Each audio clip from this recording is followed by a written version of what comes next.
बंदी छोड़ सतगुरु रामपाल जी परमेश्वर जी की जय हो। परमपिता परमात्मा सारी सृष्टि के रचनहार कुल मालिक असंख्य ब्रह्मांडों के स्वामी जगत गुरु तीनों लोकों में प्रवेश करके सबका धारण पोषण करने वाले राजाधिराज आत्माधार नाथों के नाथ देवों के देव महादेव सर्वेश्वर महेश्वर मृत्युंजय अजरो अमर आदि अनादि सनातनी प्रभु जगत पिता जगदीश्वर श्री श्री 1008 की उपाधि के वास्तविक अधिकारी अकाल मूर्त शब्द स्वरूपी राम वासुदेव सर्वगतम ब्रह्म परम पूज्य प्रथम पूज्य परम संत परम पुरुष परम धनी परम दयालु सत्य कबीर हक्का कबीर अल्लाहु कबीर अल्लाहु अकबर बाखबर अल्लाह ताला जगत के तारणहार जगत के मुक्तिदाता जगत के जगन्नाथ हारे के सहारे हिंदुओं के राम मुसलमानों के अल्लाह सिखों के वाहिगुरु ईसाइयों के मसीह दया के सागर दया निधि करुणा के सागर करुणा निधि स्वयंभू परिभू संकट मोचन कष्टहरण मंगल करण दुख भंजन अविगत कबीर निर्विकार निर्विषम परमात्मा अलय अलेख सतगुरु आदि अनादि सतगुरु असली मर्यादा पुरुषोत्तम असली राम असली कृष्ण असली घनश्याम असली मुरारी राजाओं के राजा महाराजाओं के महाराजा शहंशाहों के शहंशाह सम्राटों के सम्राट भगवानों के भगवान अल्लाहों के अल्लाह प्रभुओं के प्रभु मसीहाओं के मसीह सच्चे वाहिगुरु बाबाओं के बाबा पीरों के पीर सेठों के सेठ जगत सेठ सावड़सा सेठ सर्वगुण संपन्न अनंत कोटि कलाओं के स्वामी अनंत कोटि ब्रह्मांडों के नायक योगियों में महायोगी ध्यानियों में महाध्यानी सिद्धों में परम सिद्ध ज्ञानियों में तत्वज्ञानी ब्रह्म ज्ञानी महाज्ञानी परम ज्ञानी सर्वश्रेष्ठ ज्ञानी विज्ञानी युवा कबीर समर्थ कबीर असमवात अमित ओजा सच्चे रहनुमा करीम अल्लाह शुभान अल्लाह दुनिया के अंतिम पैगंबर 8 सितंबर 1951 से गांव धनाना जिला सोनीपत हरियाणा भारतवर्ष की पावन भूमि पे प्रकट रियल कल्कि भगवान श्री नारायण साकार हरि श्री बाबा साहेब नूर अनंत परमात्मा सच्चे दरवेश सच्चे बाखबर संत श्रोमणी सतगुरु रामपाल जी परमेश्वर जी के चरण कमल में आप और हम सभी भाई बहनों का अनंत कोटि दंडवत प्रणाम। सत्साई भाई और बहनों, बहुत बड़ी दया बहुत बड़ी मेहर पूज्य गुरुदेव भगवान की परमेश्वर रामपाल जी की जिनके शुभ आशीर्वाद से विशेष आशीर्वाद से उन्हीं के सत्संगों के ऊपर बनी पवित्र पुस्तक कबीर बड़ा या कृष्ण इस पुस्तक के ऊपर वीडियो बनाने की श्रृंखला जारी है। इसी श्रृंखला में आज हमारा ये 12वें नंबर का वीडियो है और इस पवित्र पुस्तक कबीर बड़ा या कृष्ण इसके प्रत्येक वीडियो से हमें अध्यात्म को लेकर शास्त्र अनुकूल साधना को लेकर वो तमाम विशेष और गूढ़ जानकारियाँ प्राप्त हो रही हैं। जो जानकारी जो शास्त्र अनुकूल साधना जो शतभक्ति मंत्र हमारे तत्व ज्ञानहीन नादान धर्म गुरु हमें प्रदान नहीं कर पाए, हमें शास्त्र अनुकूल भक्ति से वंचित ही रखा। अब साक्षात कबीर देव भगवान सारी सृष्टि के मालिक सर्व ब्रह्मांडों के रचयिता स्वयं 8 सितंबर 1951 से सतगुरु रामपाल जी के रूप में धरती पर प्रकट हैं और अब इन्होंने अध्यात्म का वो पिटारा खोल दिया है, वो खजाना खोल दिया है जिस खजाने को प्राप्त करने की चाहत में ये आत्मा युगों युगों से भटक रही है। तो भाई और बहनों, ये जो पवित्र पुस्तक है ये विशेषकर हिंदू समाज से जुड़ी परमात्मा चाहने वाली आत्माओं के लिए किसी वरदान से कम नहीं है। इस पुस्तक में 4 वेद पवित्र गीता जी 18 पुराण इन सब से प्रमाणित ज्ञान है। मीन में के लिए कोई जगह नहीं है। यदि आप वास्तव में परमात्मा चाहते हैं, आपकी भक्ति में रुचि है, अपनी आत्मा का कल्याण करवाना चाहते हैं तो आप जी के लिए ये पुस्तक अमृत के समान है। इस पुस्तक को पढ़े बिना आप जी अध्यात्म के विषय में नहीं जान सकते। तो भाई और बहनों, आज हम इसी पवित्र पुस्तक में आगे बढ़ेंगे, वीडियो नंबर 12।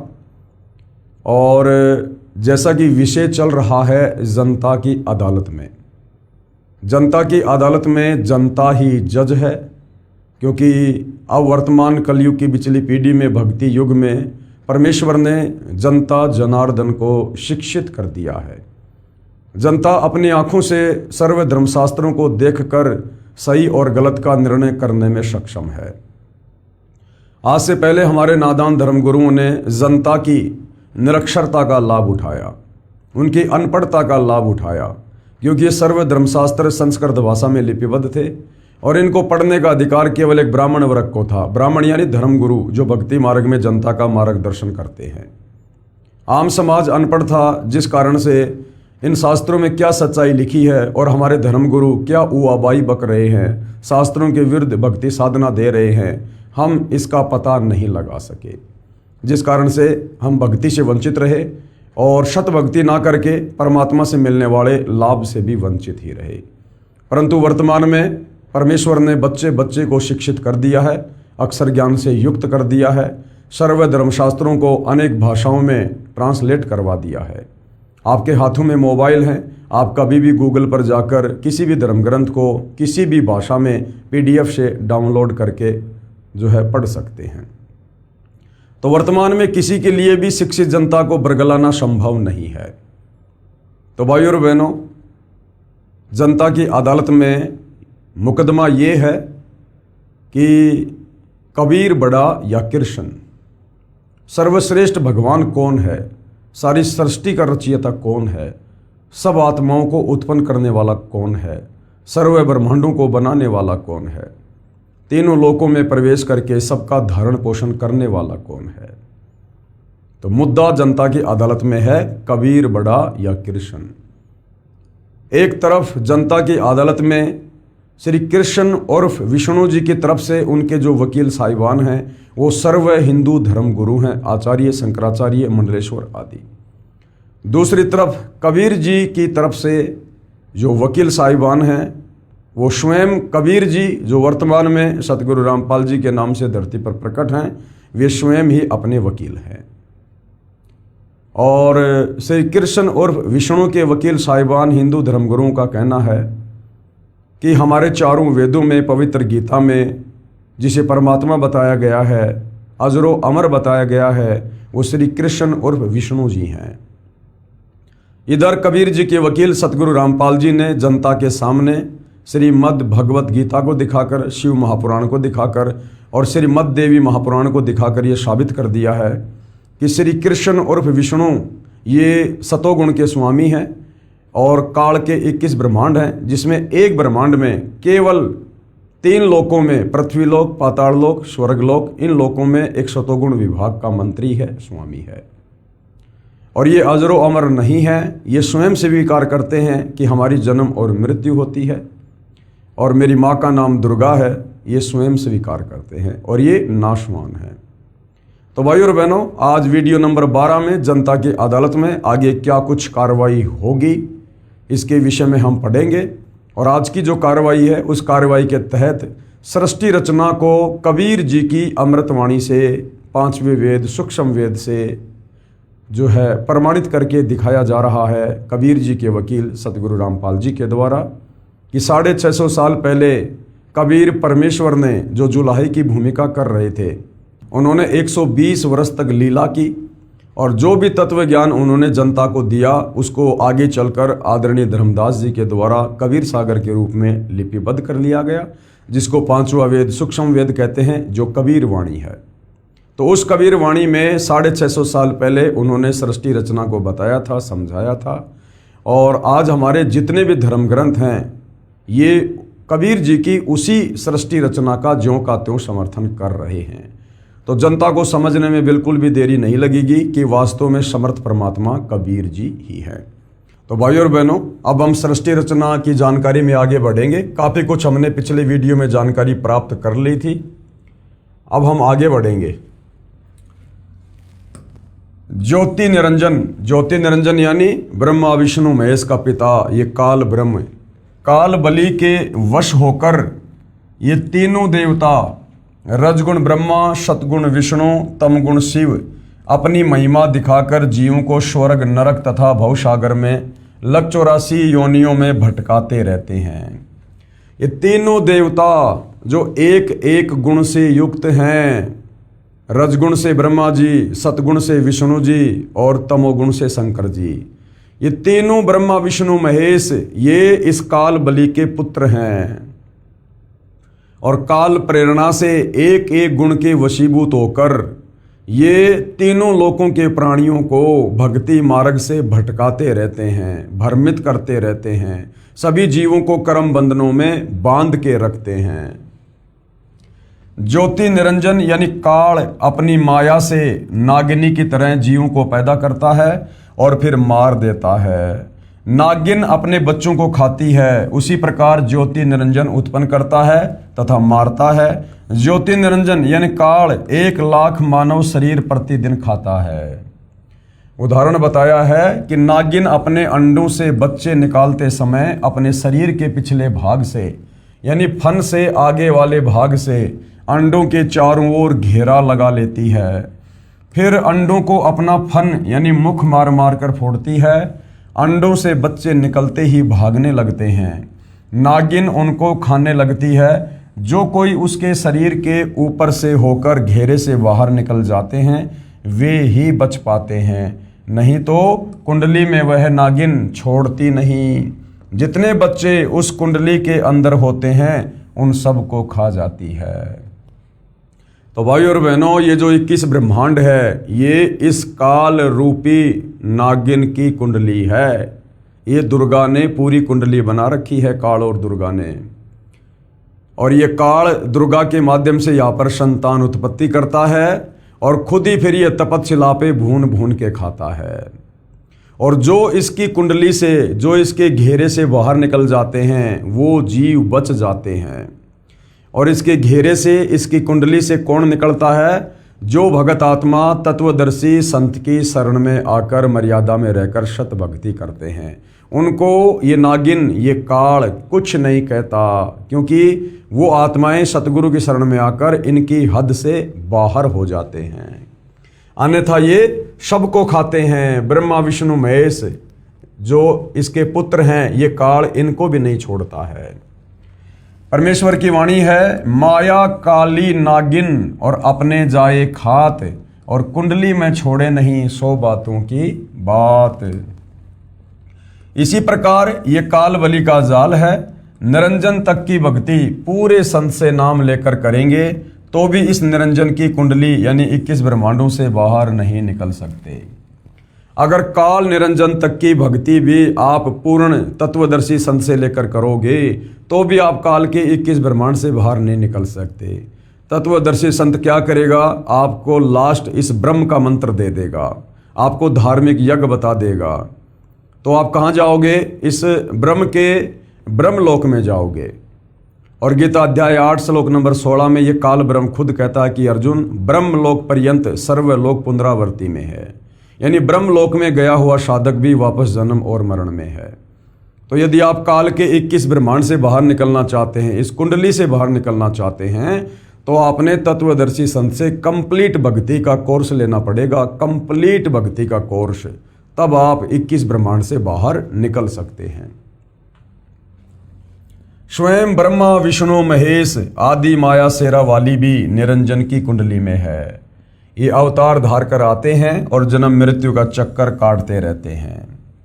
इसलिए विचार करें, सोहम जाप जो कि ध्रुव और प्रहलाद व सुखदेव ऋषि ने जपा वह भी पार नहीं हुए, क्योंकि श्री विष्णु पुराण के प्रथम अंश के अध्याय 12 के श्लोक 93 में पृष्ठ 51 पर लिखा है कि ध्रुव केवल एक कल्प अर्थात 1000 चतुर्युग तक ही मुक्त है। ध्रुव कितने समय तक मुक्त हुआ है? ध्रुव केवल एक कल्प क्या होती है? श्री ब्रह्मा जी का एक दिन, जो 1008 चतुर्युग का होता है। एक चतुर्युगी यानी सतयुग, त्रेता, द्वापर, कलयुग, इन 4 युगों को एक चतुर्युग कहते हैं। और इसका कुल समय है 43,20,000 वर्ष हम इंसानों के। ऐसे ऐसे 1008 चतुर्युग तक यानी ब्रह्मा जी के एक दिन तक ध्रुव जो है मुक्त हुआ है। उसके बाद ध्रुव भी जन्म और मरण में आएगा, 184 योनि में जाएगा। ध्रुव का, प्रहलाद का, सुखदेव का, इनका पूर्ण मोक्ष नहीं है। ध्रुव केवल एक कल्प अर्थात 1000 चतुर्युग तक ही मुक्त है, इसलिए काल लोक में ही रहे तथा ओम नमः भगवते वासुदेवाय नमः मंत्र जाप करने वाले भगत भी श्री कृष्ण तक की भक्ति कर रहे हैं। वे भी 84 लाख योनियों के चक्कर काटने से नहीं बच सकते।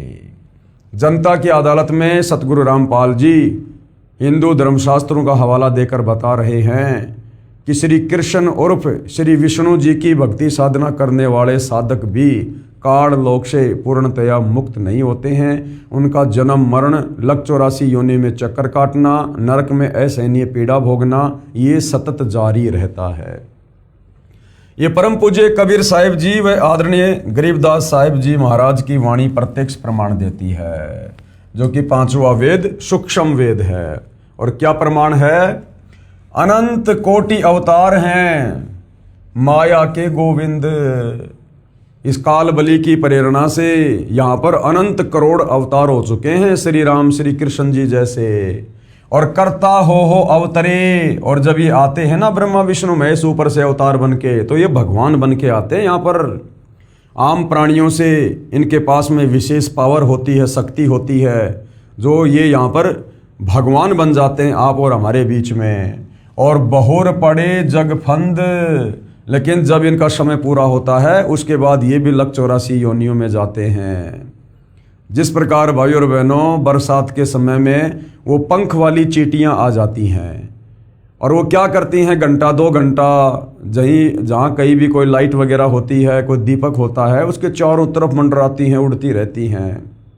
और बाकी जो चींटियां होती हैं, जो सामान्य चींटियां होती हैं जिनके पंख नहीं होते, वो ये सोचती हैं कि भाई ये तो भगवान हैं, ये तो परमात्मा है भाई, जो ऐसे ऐसे आकाश में उड़ जाती हैं, चक्कर काट रही हैं। यानी सामान्य चींटियों में वो पंख वाली चींटियां भगवान साबित होती हैं, भगवान सिद्ध होती हैं। लेकिन भाई और बहनों घंटे 2 घंटे के बाद में वो फड़फड़ा के उनके पंख टूट जाते हैं और वो ज़मीन पे आ गिरती हैं और चींटी की चींटी रह जाती हैं। इसी प्रकार आप और हम जो सामान्य प्राणी हैं, आम प्राणी हैं, हमारी नज़रों में ये श्री कृष्ण, श्री राम, अन्य अवतार, ब्रह्मा विष्णु महेश जो यहाँ पर अवतार धारण करके आते हैं, ये हमारी नज़रों में भगवान सिद्ध होते हैं। लेकिन भाई और बहनों कबीर परमेश्वर जी ने बताया कि जब इनकी भक्ति कमाई नष्ट होती है, इनके पुण्य खत्म होते हैं, उसके बाद ये काल बलि इनकी भी लक 84 योनि में गधा कुत्ता सुअर बनाकर आम मनुष्य का जन्म देकर इसी प्रकार से दुर्गति करता है। तो क्या कहा है? अनंत कोटि अवतार हैं माया के गोविंद, और करता हो अवतरे बहुर पड़े जगफंद। सत्य पुरुष कबीर साहिब जी की भक्ति से ही जीव मुक्त हो सकता है। जब तक जीव सतलोक में वापस नहीं चला जाएगा, सतलोक जहाँ से हम अपनी नादानी के चलते इस काल बलि के ऊपर आसक्त होकर पतिव्रता पद से नीचे गिरकर और यहाँ आकर फंस गए हैं, तो जब तक हम अपने निज घर सतलोक में वापस नहीं चले जाते हैं, तब तक काल लोक में इसी तरह कर्म करेगा और की हुई नाम व दान धर्म की कमाई स्वर्ग रूपी होटलों में समाप्त करके वापस कर्म आधार से 84 लाख प्रकार के प्राणियों के शरीर में कष्ट भोगता रहेगा। जब तक हम सतलोक नहीं चले जाएंगे, हमारा पूर्ण मोक्ष नहीं हो जाएगा, तब तक हम क्या करेंगे? अगर मनुष्य जन्म मिला तो पृथ्वी पर आएंगे, स्त्री या पुरुष का शरीर धारण करेंगे और जैसे भी भक्ति साधना करेंगे, जो भी भक्ति धन जमा होगा शरीर छोड़ने के बाद उसको लेकर हम फिर वापस चले जाएंगे। कुछ दिन स्वर्ग में, फिर नरक में, फिर लक 84 योनि में, फिर 84 लाख योनियों का चक्कर काटने के बाद परमेश्वर के विधान अनुसार हमें फिर एक मनुष्य जन्म मिलता है, स्त्री या पुरुष का। उस मनुष्य जन्म में भी हम वही करेंगे, अच्छे कर्म करेंगे या बुरे कर्म करेंगे, पाप करेंगे, भक्ति करेंगे, और अंत में जैसे भी हमारी पुण्य कमाई होगी, पाप कमाई होगी, उसको लेकर फिर हम वापस वहाँ धर्मराज के दरबार में चले जाएंगे।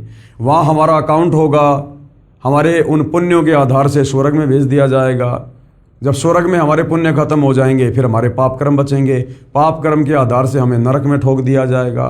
नरक का समय पूरा होने के बाद फिर हमें नीचे पृथ्वी पर लक 84 योनियों में डाल दिया जाएगा। तो ये अरहट का कुआं, अरहट का कुआं, ये जन्म और मरण इस काल के 21 ब्रह्मांड में ये इस प्रकार से अरहट का कुआं है। तथा इस काल लोक में चक्कर काटता रहेगा। माया यानी दुर्गा से उत्पन्न होकर करोड़ों गोविंद यानी ब्रह्मा विष्णु महेश जो यहाँ पर गोविंद बन के आते हैं, भगवान बन के आते हैं, ये मर चुके हैं। भगवान का अवतार बनकर आए थे, फिर कर्म बंधन में बंध कर कर्मों को भोग कर 84 लाख योनियों में चले गए। जैसे भगवान विष्णु जी को देवर्षि नारद का श्राप लगा, श्री विष्णु जी को नारद जी का श्राप लगा, नारद जी का, जैसे भगवान विष्णु को देव ऋषि नारद का श्राप लगा। वे श्री रामचंद्र रूप में अयोध्या में आए, फिर श्री राम जी रूप में बाली का वध किया धोखे से। उस कर्म का दंड भोगने के लिए श्री कृष्ण जी का जन्म हुआ। फिर बाली वाली आत्मा शिकारी बना तथा अपना प्रतिशोध लिया यानी अपना बदला लिया। श्री कृष्ण जी के पैर में विषाक्त यानी जहरीला तीर मारकर वध किया। अब भाई और बहनों, विचार करने की बात है जो हिंदू समाज से जुड़े हुए हैं। हम श्री ब्रह्मा, श्री विष्णु, श्री महेश जी को परमात्मा मानते हैं, भगवान मानते हैं। विष्णु जी स्वयं ही रामचंद्र रूप में आए। क्यों आए? क्योंकि विष्णु जी को नारद जी का श्राप लगा। नारद जी कौन है? ये विष्णु जी का भतीजा है, क्योंकि ब्रह्मा विष्णु महेश ये तीनों भाई हैं। ब्रह्मा सबसे बड़ा है, विष्णु बीच वाला और शंकर सबसे छोटा। और जो नारद जी हैं वो श्री ब्रह्मा जी के वो पुत्र हैं।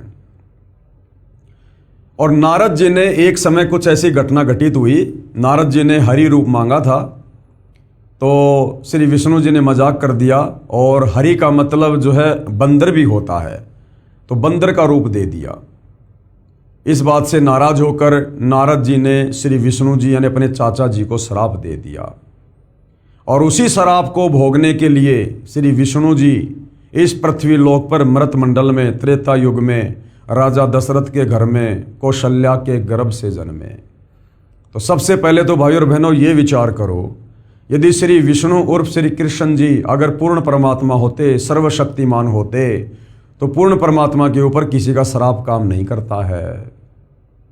लेकिन नारद का श्राप भोगने के लिए विष्णु रामचंद्र रूप में धरती पर आए।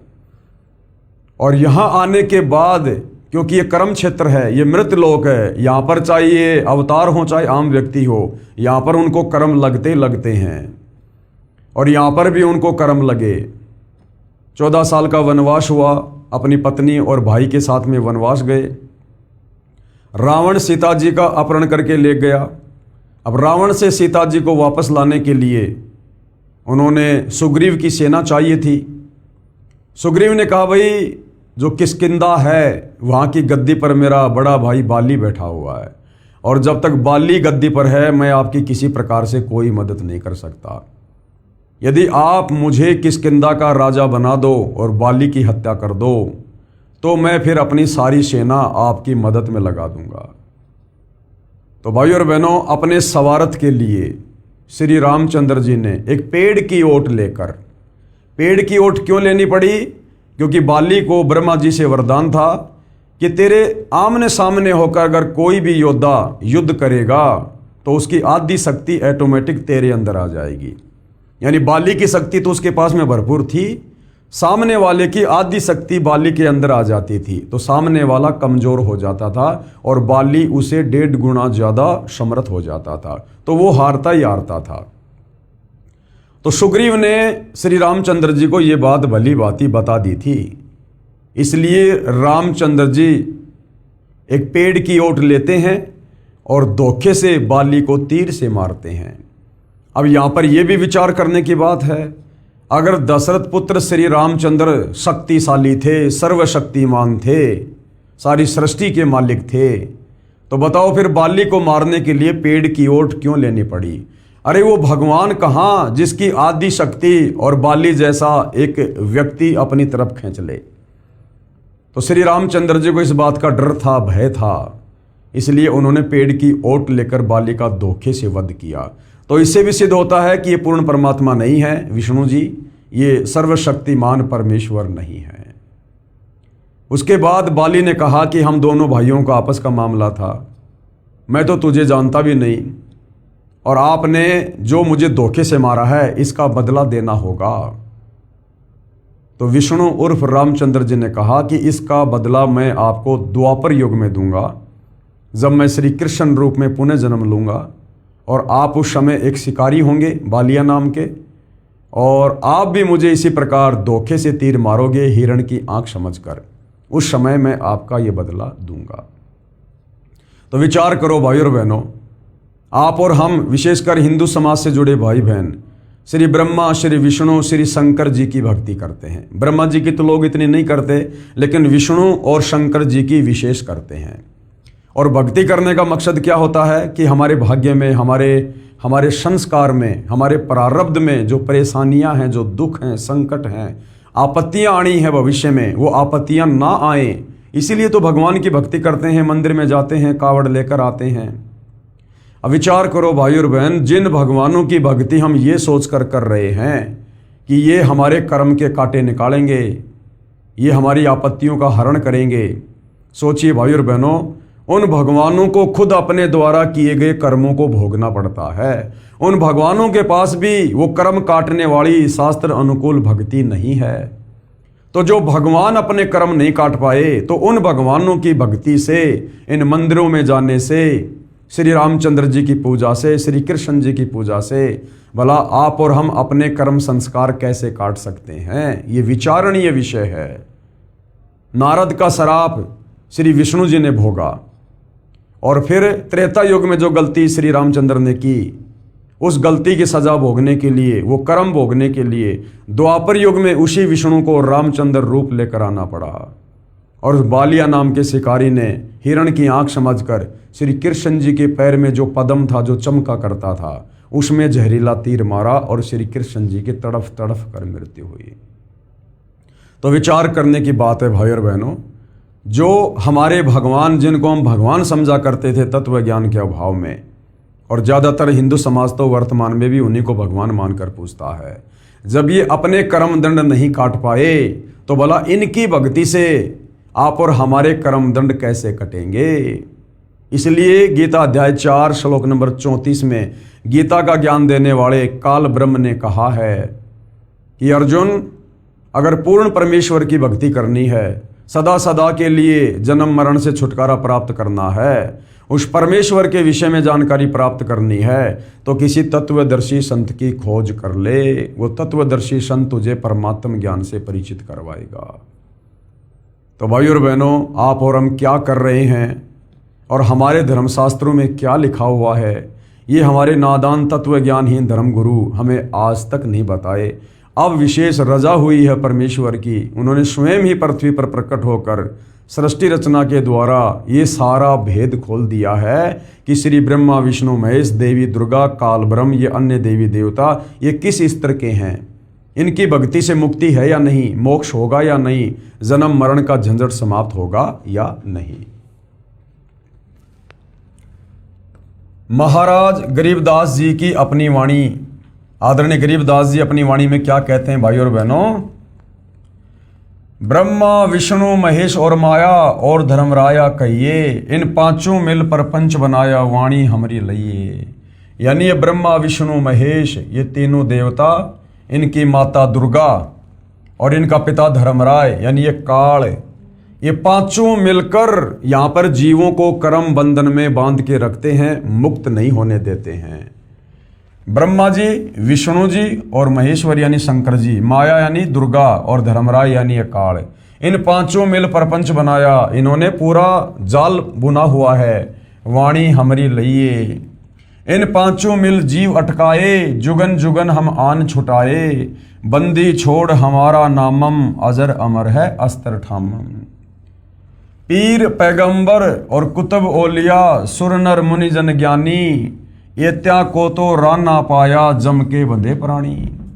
ये पीर पैगंबर जितने भी मुसलमान धर्म में आए हैं, ये कुतुब ओलिया और ये सुर यानी देवता, नर मानी आम प्राणी, आम इंसान, और मुनिजन यानी साधु संत महात्मा ज्ञानी लोग, कहते हैं ये भी थक गए, ये भी भक्ति कर करके थक गए। एत्या को तो राह ना पाई, इनको तो मोक्ष मार्ग नहीं मिला, काल के जाल से बाहर निकलने का रास्ता नहीं मिला। ये जम के बंधे प्राणी, ये काल की डोर से ही बंधे हुए हैं, जन्म और मरण में है ये। धर्म राय की धूमा धामी, जम पर जंग चलाऊं, और जोरा को तो जान न दूंगा, बांध अदल घर लाऊं। परमात्मा कहते हैं हमारी शरण में आ जाओ, उसके बाद इनका कोई षड्यंत्र तुम्हारे ऊपर काम नहीं करेगा। काल अकाल दोहों को मोशूं, महाकाल सिर मुंडूं, और मैं तो तख्त हजूरी हुक्मी, चोर खोज को ढूंढूं। मुल्ला माया मग में बैठी, हंसा चुन चुन खाई, और ज्योत स्वरूपी कहे निरंजन मैं ही करता भाई। 87 दीप मुनीश्वर, बंदे मुल्ला डोरी, एत्या में जमका तलबाना, चलिए पुरुष किशोरी। मुल्ला का तो माथा दागूं, सत की मोहर करूंगा, पुरुष दीप को हंस चलाऊं, दर न रोकन दूंगा। हम तो बंदी छोड़ कहावा, धर्म राय है चकवे, सत्य लोक की सकल सुनावा, वाणी हमरी अखवे। नौलक पट्टन ऊपर खेलूं, शाह दरे को रोकूं, 12 कोटि कटक सब काटूं, हंस पठाऊं मोखूं। 14 भवन गवन है मेरा, जल थल में सर्वंगी, खालिक खलक खलक में खालिक, अविगत अचल अभंगी। अगर अलील चक्कर है मेरा, जित से हम चल आए, और पांचों पर परवाना मेरा, बंदी छुटावन धाये।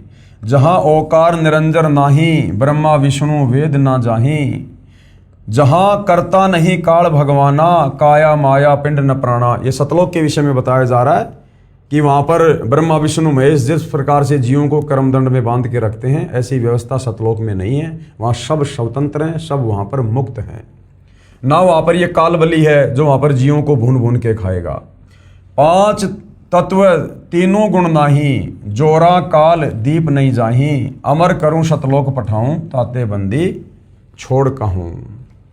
अब यहाँ पर भाई और बहनों, ये चींटी से लेकर हाथी तक और आम प्राणी से लेकर ब्रह्मा विष्णु महेश तक, ये किस प्रकार से काल के बंधन में है, काल की डोरी से बंधे हुए हैं, जन्म और मरण के चक्कर में है। एक ये अरहट का कुआं है, इसका चित्र बनाकर हमें समझाया गया है। चूंकि पुराने समय में इसी प्रकार से कुएं से पानी निकाला जाता था।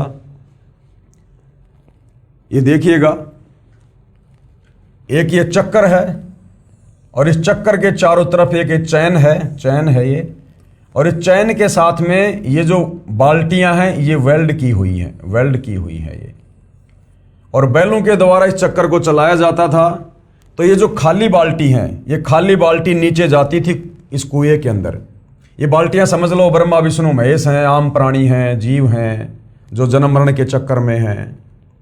तो ये क्या करते हैं, ये सभी बाल्टियां नीचे जाती हैं, और यहाँ जाने के बाद ये पानी के अंदर डूब जाती हैं, और जब ये वापस चलती हैं तो ऊपर इनका खुला मुंह होता है, जिस कारण से इनमें पानी भर जाता है। तो पानी भरने के बाद में फिर ये ऊपर को चलती हैं। ऊपर को कब? यहाँ पर ये ऊपर को आती हैं, और यहाँ पर जैसे इनका मुंह नीचे होता है, ये पानी नीचे गिरने लग जाता है, और इस प्रकार से खेतों में सिंचाई हुआ करती थी। तो ये समझाया गया है कि ये जो ये अरहट है, ये काल का 21 ब्रह्मांड है, और जहाँ पर ये पानी है, ये क्या है? ये पृथ्वी है, ये मृतलोक है, ये कर्म भूमि है, ये कर्म क्षेत्र है। और यहाँ पर हमें मनुष्य जन्म मिलता है, और मनुष्य जन्म प्राप्त करके जैसी भी भक्ति हम करेंगे, वो भक्ति रूपी जल, वो भक्ति धन हम यहाँ से अपने साथ में लेकर ऊपर चलेंगे मरने के बाद। और फिर जैसे भी हमारी पाप और पुण्य की कमाई है, उस आधार से स्वर्ग में, नरक में, महास्वर्ग में हम अपने पुण्य भोगते हैं। और जब हमारे वो पुण्य खत्म हो जाते हैं, उसके बाद फिर हमें नरक में ठोक दिया जाता है, और नरक से जब समय पूरा हो जाता है, फिर हमारे को खाली करके वापस नीचे इस मृत लोक में भेज दिया जाता है। लख 84 योनियों में कीड़ी कुंजर और अवतारा, अरहट डोर बंधे कई बारा। फिर लख 84 भोगते भोगते फिर हमें एक मनुष्य जन्म मिलता है, और उस मनुष्य जन्म में भी हम इसी प्रकार से इस मृत लोक में, इस पृथ्वी में आकर हम भक्ति करते हैं। और जैसे भी भक्ति हमने की, वो भक्ति धन लेकर फिर हम वापस ऊपर चले जाते हैं, कभी नरक में, कभी स्वर्ग में, कभी महास्वर्ग में। फिर वापस हमारी भक्ति नष्ट होती है, फिर हम नीचे आ जाते हैं। तो ये चक्कर 21 ब्रह्मांड में जन्म और मरण का अरहट के कुएं की तरह चलता रहता है। इस चक्कर में चींटी से लेकर हाथी तक और ब्रह्मा विष्णु महेश सब के सब फंसे हुए हैं। इस कुएं से यदि जन्म और मरण के चक्कर से यदि बाहर निकलने का तरीका है तो केवल गीता अध्याय 4 श्लोक 34 के अनुसार तत्वदर्शी संत है। तत्वदर्शी संत के बताए अनुसार भक्ति करके ही हम इस काल के अरहट के कुएं से बाहर निकल सकते हैं, शतलोक जा सकते हैं, दूसरा कोई तरीका नहीं है। और आज भाई और बहनों वो विशेष सुअवसर आप और हमें प्राप्त है। आज स्वयं सतलोक से चलकर सारी सृष्टि के मालिक सर्व ब्रह्मांडों के रचयिता कबीर देव सतगुरु रामपाल जी के नाम से तत्वदर्शी संत के रूप में धरती पर प्रकट हैं। जो भक्ति साधना सतगुरु रामपाल जी के पास है उसी को आजीवन मर्यादा में रहकर करने के चलते हम इस काल के इस अरहट के कुएं से बाहर निकल सकते हैं, जन्म मरण से मुक्ति प्राप्त कर सकते हैं, अपने निज घर शतलोक को जा सकते हैं। दूसरा कोई तरीका इस काल की 21 ब्रह्मांड वाली सृष्टि में नहीं है। तो क्या कहा गया है? यो अरहट का कुआ लोई यागल बंध्या है सब कोई, कीड़ी कुंजर और अवतारा अरहट डोर बंधे कई बारा। चींटी से लेकर हाथी और ये देवता गण भी जो अवतार रूप में आते हैं, ये भी जन्म और मरण में काल के अरहट रूपी इस चक्कर में पड़े हुए हैं, जन्म और मरण में हैं। काल लोक में जन्म मरण रूपी अरहट यानी चक्कर। आगे क्या बताया गया है? अर्थात संत गरीबदास जी ने कबीर परमेश्वर से प्राप्त ज्ञान को बताया है कि श्री ब्रह्मा जी, श्री विष्णु जी, श्री शिव जी, श्री देवी दुर्गा जी तथा ज्योति निरंजन काल, इन पांचों ने षड्यंत्र के तहत सब जीवों को रोक रखा है।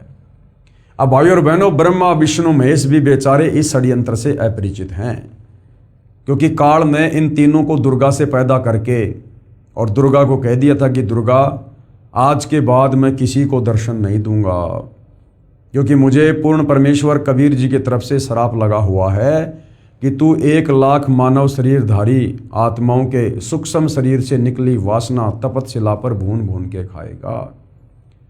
तो दुर्गा अब इन तीनों पुत्रों के माध्यम से तू मेरे भोजन की व्यवस्था करेगी।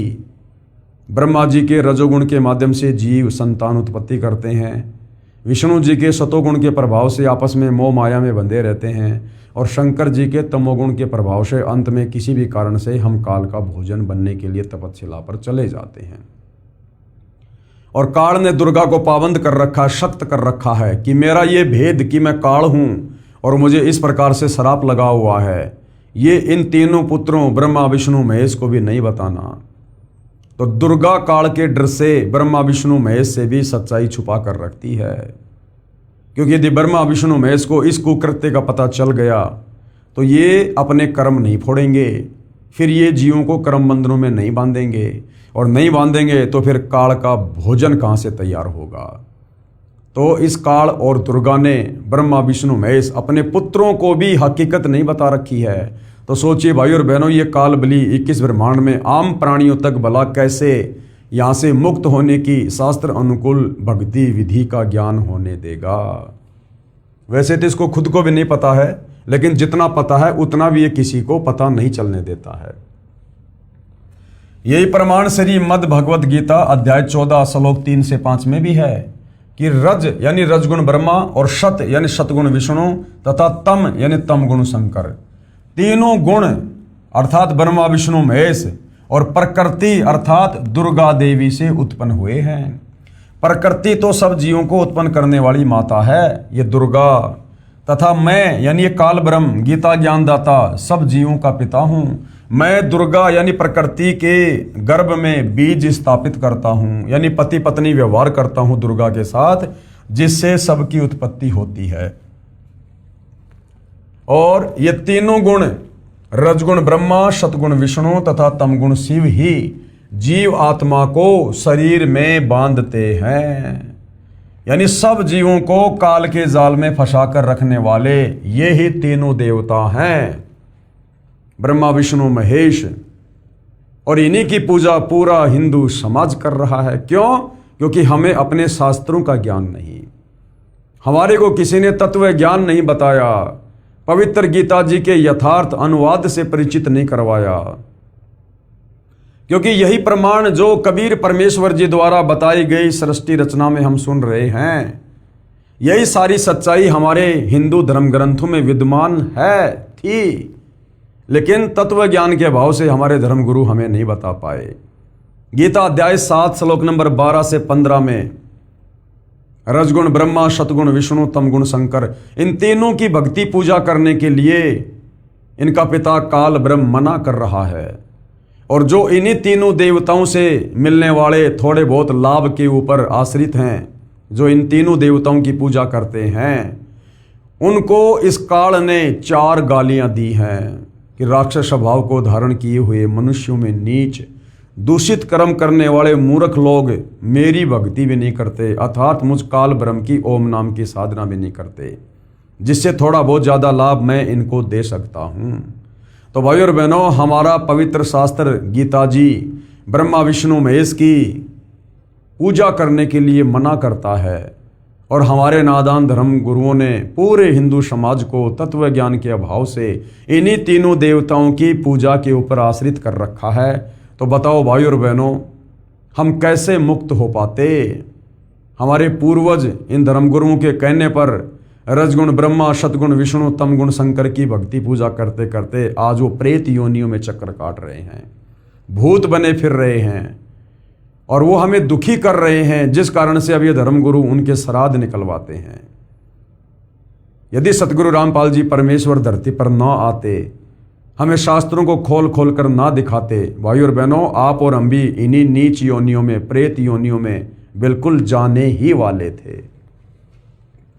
यही प्रमाण गीता अध्याय 7 श्लोक नंबर 12 से 15 में कि जिनकी बुद्धि तीनों गुणों रजगुण ब्रह्मा, सतगुण विष्णु तथा तमगुण शिव से मिलने वाले क्षणिक लाभ तक सीमित है, यानी जिनका ज्ञान हरा जा चुका है, वे राक्षस स्वभाव को धारण किए हुए, कौन? जो ब्रह्मा विष्णु महेश की पूजा करते हैं, वे राक्षस स्वभाव को धारण किए हुए मनुष्यों में नीच, यानी मनुष्यों में नीच कहा गया है जो ब्रह्मा विष्णु महेश की पूजा करता है। और दूषित कर्म करने वाले, यानी इनकी पूजा करने वाले सारे उल्टे काम करते हैं, कोई मर्यादा नहीं है। मूर्ख हैं जो मुझे यानी गीता ज्ञान दाता को नहीं भजते, जो काल की ओम नाम की साधना भी नहीं करते। कबीर परमेश्वर यानी कबीर देव की महिमा बताते हुए आदरणीय गरीबदास जी कह रहे हैं कि हमारे प्रभु कबीर यानी कबीर देव बंदी छोड़ हैं। अब बंदी छोड़ का क्या मतलब है? बंदी छोड़ का भावार्थ है काल की कारागार से छुटकाने वाला।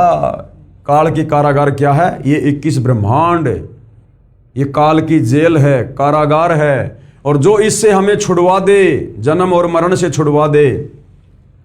काल ब्रह्म के 21 ब्रह्मांडों में सभी प्राणी पापों के कारण काल के बंदी हैं। पूर्ण परमात्मा कबीर देव, कबीर साहिब पाप का विनाश कर देते हैं, और पापों का विनाश ना ये ब्रह्म कर सकता है, ना ये परब्रह्म कर सकता है, और न ही ब्रह्मा विष्णु शिव जी कर सकते हैं।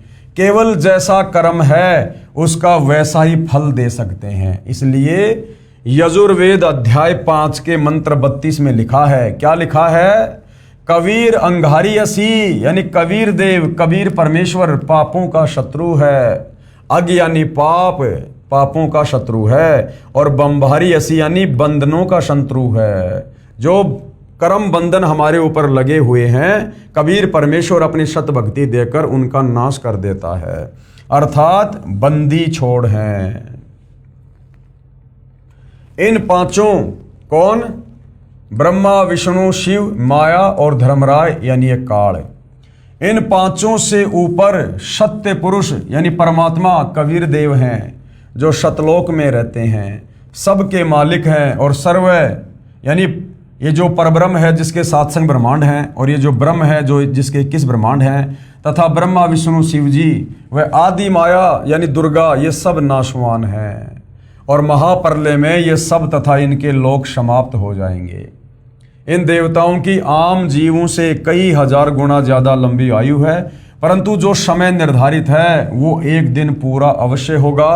आदरणीय गरीबदास जी महाराज अपनी अमृतवाणी में क्या कह रहे हैं?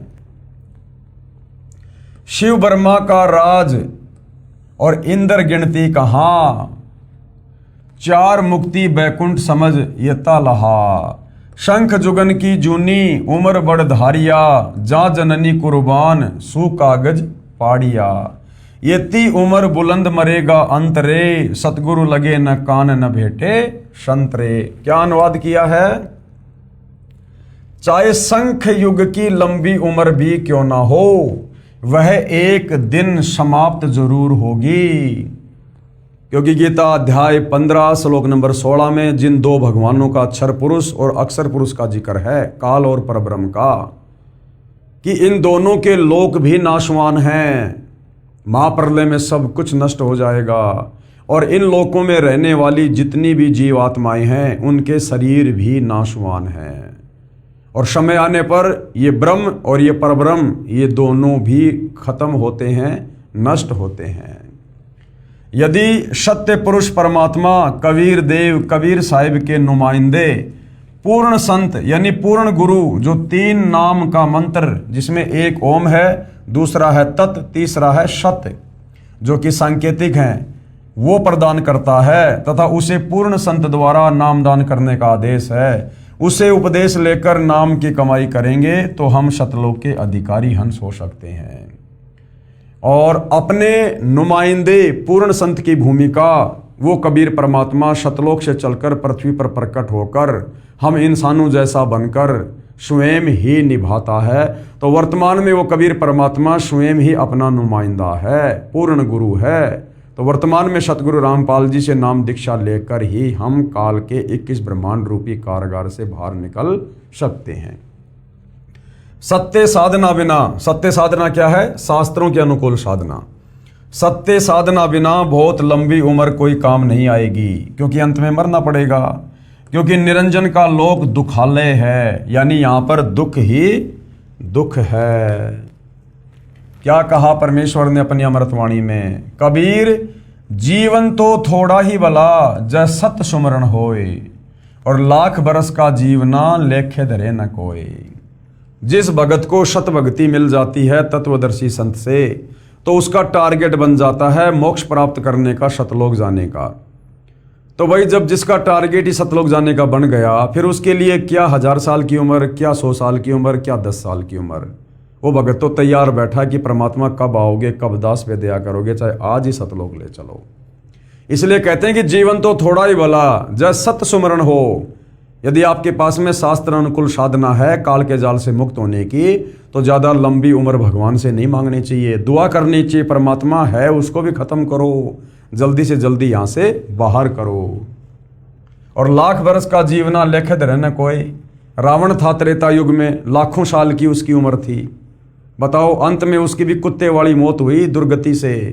तो परमात्मा कहते हैं जिसके पास में सत भक्ति नहीं है, तत्वदर्शी संत का आसरा नहीं है, वो चाहे कितनी लंबी उम्र जी ले, उसकी उम्र का कोई लेखा, कोई मायना नहीं होता है।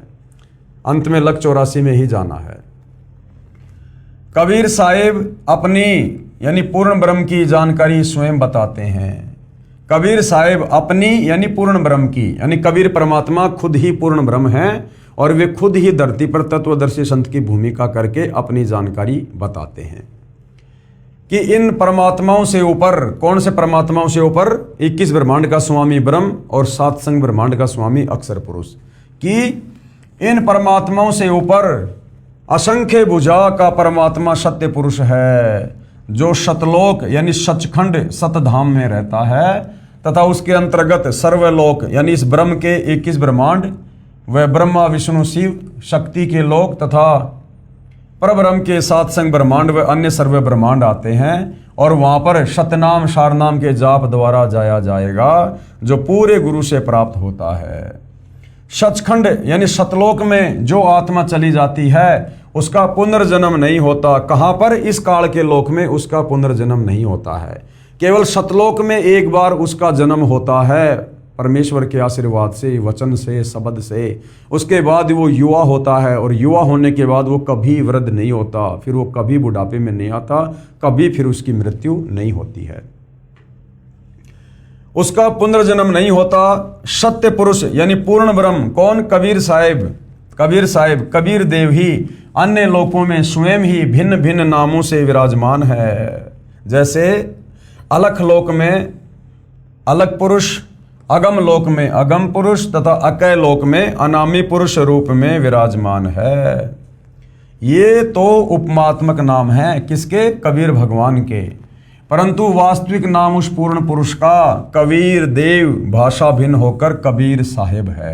यानी वेदों में कबीर जी को कबीर कहा है और फिर हम उसको अपनी भाषा में कबीर देव, कबीर साहिब, कबीर परमात्मा इस प्रकार के नाम से जो है संबोधित करते हैं।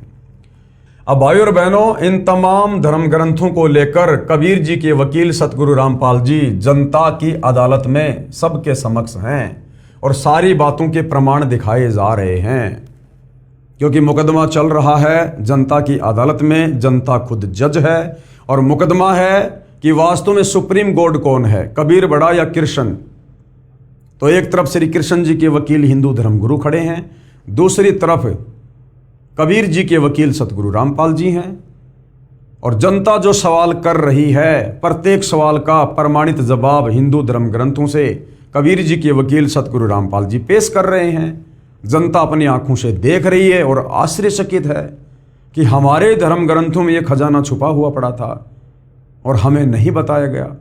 तो जनता की भी अब धीरे धीरे अध्यात्म को जानने में रुचि बढ़ रही है और जो जनता है वो कबीर जी के वकील सतगुरु रामपाल जी से अध्यात्म के विषय में सवाल पर सवाल कर रही है। तो अगला क्या सवाल किया जनता की अदालत में? जनता ने कबीर परमेश्वर के वकील सतगुरु रामपाल जी से प्रश्न नंबर 7, यह कहाँ प्रमाण है कि रजगुण ब्रह्मा है, सतगुण विष्णु तथा तमगुण शंकर है? कि भाई ये हमें प्रमाण दो कि रजगुण ब्रह्मा जी को कहते हैं, सतगुण विष्णु जी को कहते हैं और तमगुण शंकर जी को कहते हैं। क्योंकि कबीर जी के वकील सतगुरु रामपाल जी ने जनता के सामने श्रीमद् भगवत गीता अध्याय 7 श्लोक नंबर 12 से 15 को दिखा दिया कि देखो यहां पर तीनों गुणों की, रजगुण, सतगुण और तमगुण की पूजा करने वालों को, यानी ब्रह्मा विष्णु महेश की पूजा करने वालों को ये काल ब्रह्म 4 गालियां दे रहा है कि राक्षस स्वभाव को धारण किए हुए मनुष्यों में नीच, दूषित कर्म करने वाले मूढ़ लोग मेरी भक्ति भी नहीं करते। चूंकि भाई और बहनों गीता जी चारों वेदों का सार है, इसलिए ये कोड वर्ड में है, संकेतों में है, या डायरेक्ट ब्रह्मा विष्णु महेश का नाम ना लिखकर और संकेतों में उन्हें परिभाषित किया गया है कि रजगुण, सतगुण और तमगुण। अब जनता कह रही है कि हम ये कैसे विश्वास करें कि गीता जी अध्याय 7 श्लोक नंबर 12 से 15 में जो रजगुण है, तमगुण है, सतगुण है वो ब्रह्मा विष्णु महेश के लिए कहा गया है। तो इसका कहाँ प्रमाण है? हमारे किसी हिंदू धर्म ग्रंथ में है तो हमें बताइएगा। तो अब कबीर जी के वकील सतगुरु रामपाल जी इस बात का श्री मार्कंडे पुराण से प्रमाण दे रहे हैं कि मार्कंडे पुराण में ये बात लिखी हुई है। श्री मार्कंडे पुराण सचित्र मोटा टाइप गीता प्रेस गोरखपुर से प्रकाशित है। इसके अध्याय 25 में 131 नंबर पेज पर कहा है कि रजगुण ब्रह्मा है, सतगुण विष्णु तथा तमगुण शंकर, और तीनों इस काल ब्रह्म की प्रधान शक्तियां हैं। और ये ही 3 देवता हैं। कौन? रज, सत और तम। यही 3 देवता हैं और यही तीनों गुण हैं। पेश है प्रमाण के लिए संक्षिप्त मार्कंडे पुराण से संबंधित प्रकरण की फोटोकॉपी, क्योंकि मामला जनता की अदालत में है और जनता को एक एक चीज शास्त्रों से क्लियर करके दिखानी पड़ेगी, तभी विश्वास होगा कि वास्तव में मार्कंडे पुराण में ये बात लिखी है या नहीं है कि यही तीनों गुण हैं, रजगुण, सतगुण, तमगुण, और यही तीनों देवता हैं। देखिएगा भाइयों और बहनों, भीतर से ब्रह्मा जी प्रकट होते हैं, ये बात तुम्हें बतलाई जा चुकी है। यद्यपि ब्रह्मा जी संपूर्ण जगत की उत्पत्ति के स्थान और निर्गुण हैं, तथापि रजोगुण का उपभोग करते हुए सृष्टि पर्वत होते हैं। रजोगुण से युक्त कौन है? ब्रह्मा जी, और ब्रह्मा के कर्तव्य का पालन करते हैं। फिर परमेश्वर सत्व गुण के उत्कृष्ट से युक्त हो श्री विष्णु का स्वरूप धारकर धर्म पूर्वक प्रजा का पालन करते हैं। फिर तमोगुण की अधिकता से युक्त हो रुद्र रूप यानी शंकर रूप धारण करके संपूर्ण जगत का संहार करते हैं। निश्चित सोते हैं। इस प्रकार सृष्टि, पालन और संहार इन तीनों कालों में तीनों गुणों से युक्त होकर भी वे परमेश्वर वास्तव में निर्गुण ही है। कौन? काल। क्योंकि इस काल ने, इस ब्रह्म ने अपने तीनों पुत्रों को एक एक गुण से युक्त कर रखा है और ये उनसे अलग 21वें ब्रह्मांड में ब्रह्मलोक में रहता है। इस तरह स्वयंभू परमात्मा की तीन अवस्थाएं हैं। ध्यान से देख लो। अब कौन सी तीन अवस्था है? आपको जूम करके दिखाया जा रहा है। रजोगुण प्रधान ब्रह्मा और तमोगुण प्रधान रुद्र यानी शंकर और सत्व गुण प्रधान विश्व पालक विष्णु है। यानी रजोगुण ब्रह्मा जी हैं और ये तमोगुण रुद्र यानी शंकर जी हैं और सत्व प्रधान यानी सतोगुण से युक्त कौन है? विष्णु है। और अब देखिएगा भाई और बहनों, साफ साफ लिखा हुआ है, ये ही तीन देवता हैं और ये ही तीन गुण हैं। ये ब्रह्मा विष्णु महेश ही तीनों देवता हैं और इन्हीं को तीन गुण कहा जाता है, रज, सत और तम, जो गीता अध्याय 7 श्लोक नंबर 12 से 15 में है। जिनकी पूजा करने के लिए ये काल ब्रह्म मना कर रहा है और ब्रह्मा विष्णु महेश की तीनों गुणों की पूजा करने वाले को 4 गालियां दे रहा है। तो ये श्री मार्कंडे पुराण से सतगुरु रामपाल जी ने जनता की अदालत में हिंदू समाज के सामने बिल्कुल क्लियर कर दिया है कि रजगुण ब्रह्मा जी हैं, सतगुण विष्णु जी है और तमगुण शंकर जी हैं। आगे देखिएगा, प्रमाण नंबर 2 श्री देवी महापुराण संस्कृत व हिंदी अनुवाद श्री वेंकटेश्वर प्रेस बंबई से प्रकाशित में 3रे स्कंद अध्याय 5 श्लोक 8 में लिखा है कि शंकर भगवान बोले, हे मात, यदि आप हम पर दयालु हैं तो मुझे तमोगुण, ब्रह्मा को रजोगुण तथा विष्णु को सतोगुण युक्त क्यों किया। इसका अन्य प्रमाण और दे रहे हैं जनता की अदालत में सतगुरु रामपाल जी कि अगर मार्कंडे पुराण से किसी को संतुष्टि ना हो तो श्री देवी महापुराण संस्कृत व हिंदी अनुवाद यानी संस्कृत और हिंदी अनुवाद दोनों साथ साथ हैं। और ये कहाँ से प्रकाशित है? श्री वेंकटेश्वर प्रेस बंबई से। इसमें 3रा स्कंद अध्याय 5 श्लोक 8 में लिखा है, शंकर जी अपनी माता दुर्गा की स्तुति कर रहे हैं कि हे मात, यदि आप हम पर दयालु हैं तो मुझे तमोगुणी क्यों बनाया, ब्रह्मा जी को रजोगुण से युक्त क्यों किया तथा विष्णु को सतोगुण से युक्त क्यों किया। ये देखिएगा, आपकी आंखों के सामने पेश है, ये प्रमाण पेश है। प्रमाण के लिए श्री देवी महापुराण 3रा स्कंद के अध्याय 5 से संबंधित प्रकरण की फोटोकॉपी। और सब कुछ क्लियर किया गया है, सब कुछ बताया गया है, सब कुछ समझाया गया है। इसमें झूठ का कोई नामो निशान नहीं है। ये सदग्रंथ जो हिंदू धर्म के हैं, ये प्रमाणित हैं, आप भाई बहनों की आंखों के सामने हैं। साफ साफ लिखा हुआ यहां पर देखिएगा। श्री शंकर जी अपनी माता दुर्गा की स्तुति कर रहे हैं और क्या कह रहे हैं, हे मात, यदि हमारे ऊपर सदा आप दया युक्त हो तो हमको तमोगुण में किस प्रकार प्रदान किया, यानी मुझ शंकर को तमोगुण से युक्त क्यों कर दिया। ब्रह्मा रजोगुण और हरि यानी विष्णु सत्वगुण क्यों बना दिया। बीच में फिर ये संस्कृत आ गई, यहां से फिर हिंदी शुरू हो जाती है। देखिएगा, ये इसकी संस्कृत है। यदि दया धर्मना न सदा अंबिके कथ मह विहित तमोगुण, यानी मुझे तमोगुण क्यों बना दिया। और कमल से यानी कमल के फूल के ऊपर प्रकट ब्रह्मा जी को रजोगुण संभव शोभित है, रजोगुण क्यों बना दिया। और किमो शतोगुण हरि और विष्णु जी को शतोगुण से युक्त क्यों कर दिया। ये श्री शंकर जी अपनी माता दुर्गा की स्तुति करते हुए कह रहे हैं, जो प्रमाण आप जियों की आंखों के सामने है। ये देखिएगा, हे मात, यदि आपकी विषममति नहीं है तो ये जगत अनेक प्रकाश का क्यों किया, राजा मंत्री भूपति दास जन तथा धनी निर्धन युक्त क्यों किया। तुम्हारे तीनों गुण सर्जन पालन संहार में स्थित हैं, उन्हीं से आपने हरिहर और ब्रह्मा जी को जगत के कारण रूप निर्माण किया। मैंने विष्णु और ब्रह्मा जी ने विमान में स्थित हुए तुमको जाना, मार्ग में स्थिर हुए हमने अनेक लोग देखे, कहो वह किसके किए हैं, क्या नवीन है। तो भाइयों और बहनों, यहाँ पर आप अपनी आंखों से देख पा रहे हैं, यानी जो क्लियर जनता की अदालत में कबीर जी के वकील सतगुरु रामपाल जी ने करना था वो ये था कि गीता अध्याय 7 श्लोक नंबर 12 से 15 में जो 3 गुण हैं सत रज और तम, वो क्या हैं। तो क्लियर कर दिया है हिंदू धर्मशास्त्रों से कि रज गुण श्री ब्रह्मा जी को कहते हैं, सतगुण श्री विष्णु जी को कहते हैं और तम गुण श्री शंकर जी को कहते हैं।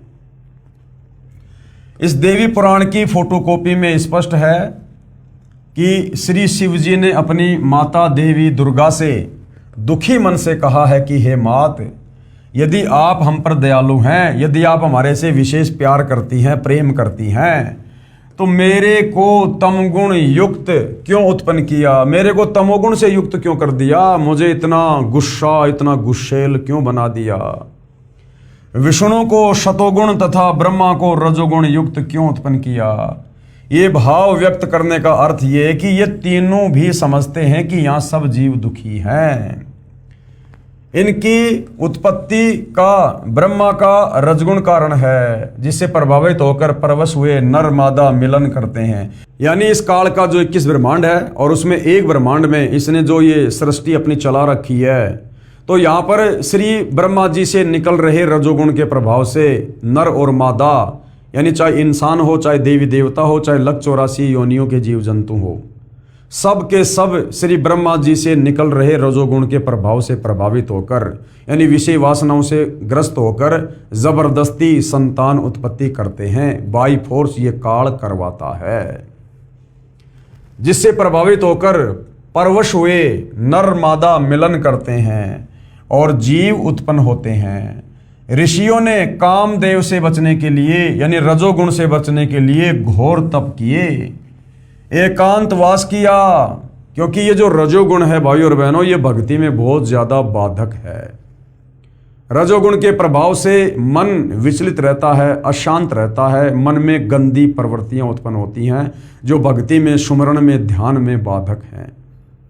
तो बड़े बड़े साधु संत महात्मा ऋषि जन, इन्होंने रजोगुण को काबू करने के लिए इन्होंने घोर तप किए, एकांत में वास किया, लेकिन अंत में हार गए। क्यों हार गए? क्योंकि इन्हें उस पूर्ण ब्रह्म परमेश्वर कबीर देव की शास्त्र अनुकूल भक्ति का ज्ञान नहीं था। गीता अध्याय 4 श्लोक 34 के अनुसार उस तत्वदर्शी संत की पहचान नहीं थी, जिसकी शरण में आकर शास्त्र अनुकूल सत भक्ति करने से, उसके आशीर्वाद से हम इन विषय विकारों से मुक्ति प्राप्त कर सकते हैं।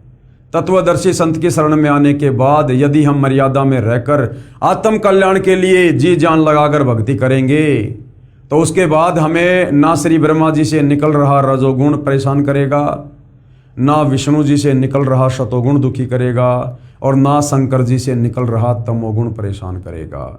ये न्यूट्रल हो जाएंगे, निष्क्रिय हो जाएंगे, ये भक्ति में हमें बाधा उत्पन्न नहीं कर सकते। लेकिन जब तक हम तत्वदर्शी संत की शरण के अभाव में मनमुखी होकर या किसी भी बड़े से बड़े आचार्य और शंकराचार्य की शरण में जाकर भक्ति करेंगे, और यदि विषय वासना से, तीनों गुणों से छुटकारा प्राप्त करने का प्रयास करेंगे, तो भाई और बहनों नहीं हो पाएगा। लेकिन अंत में बेचारे हार गए और स्त्री भोग किया। जैसे विश्वामित्र जी थे, जंगल में जाकर तप करने लग गए, और अंत में देवताओं के राजा इंद्र ने स्वर्गलोक से एक अप्सरा भेज दी, और श्री विश्वामित्र जी उसके चक्कर में आ गए, रजोगुण के प्रभाव से शादी कर ली और एक लड़की उत्पन्न कर डाली।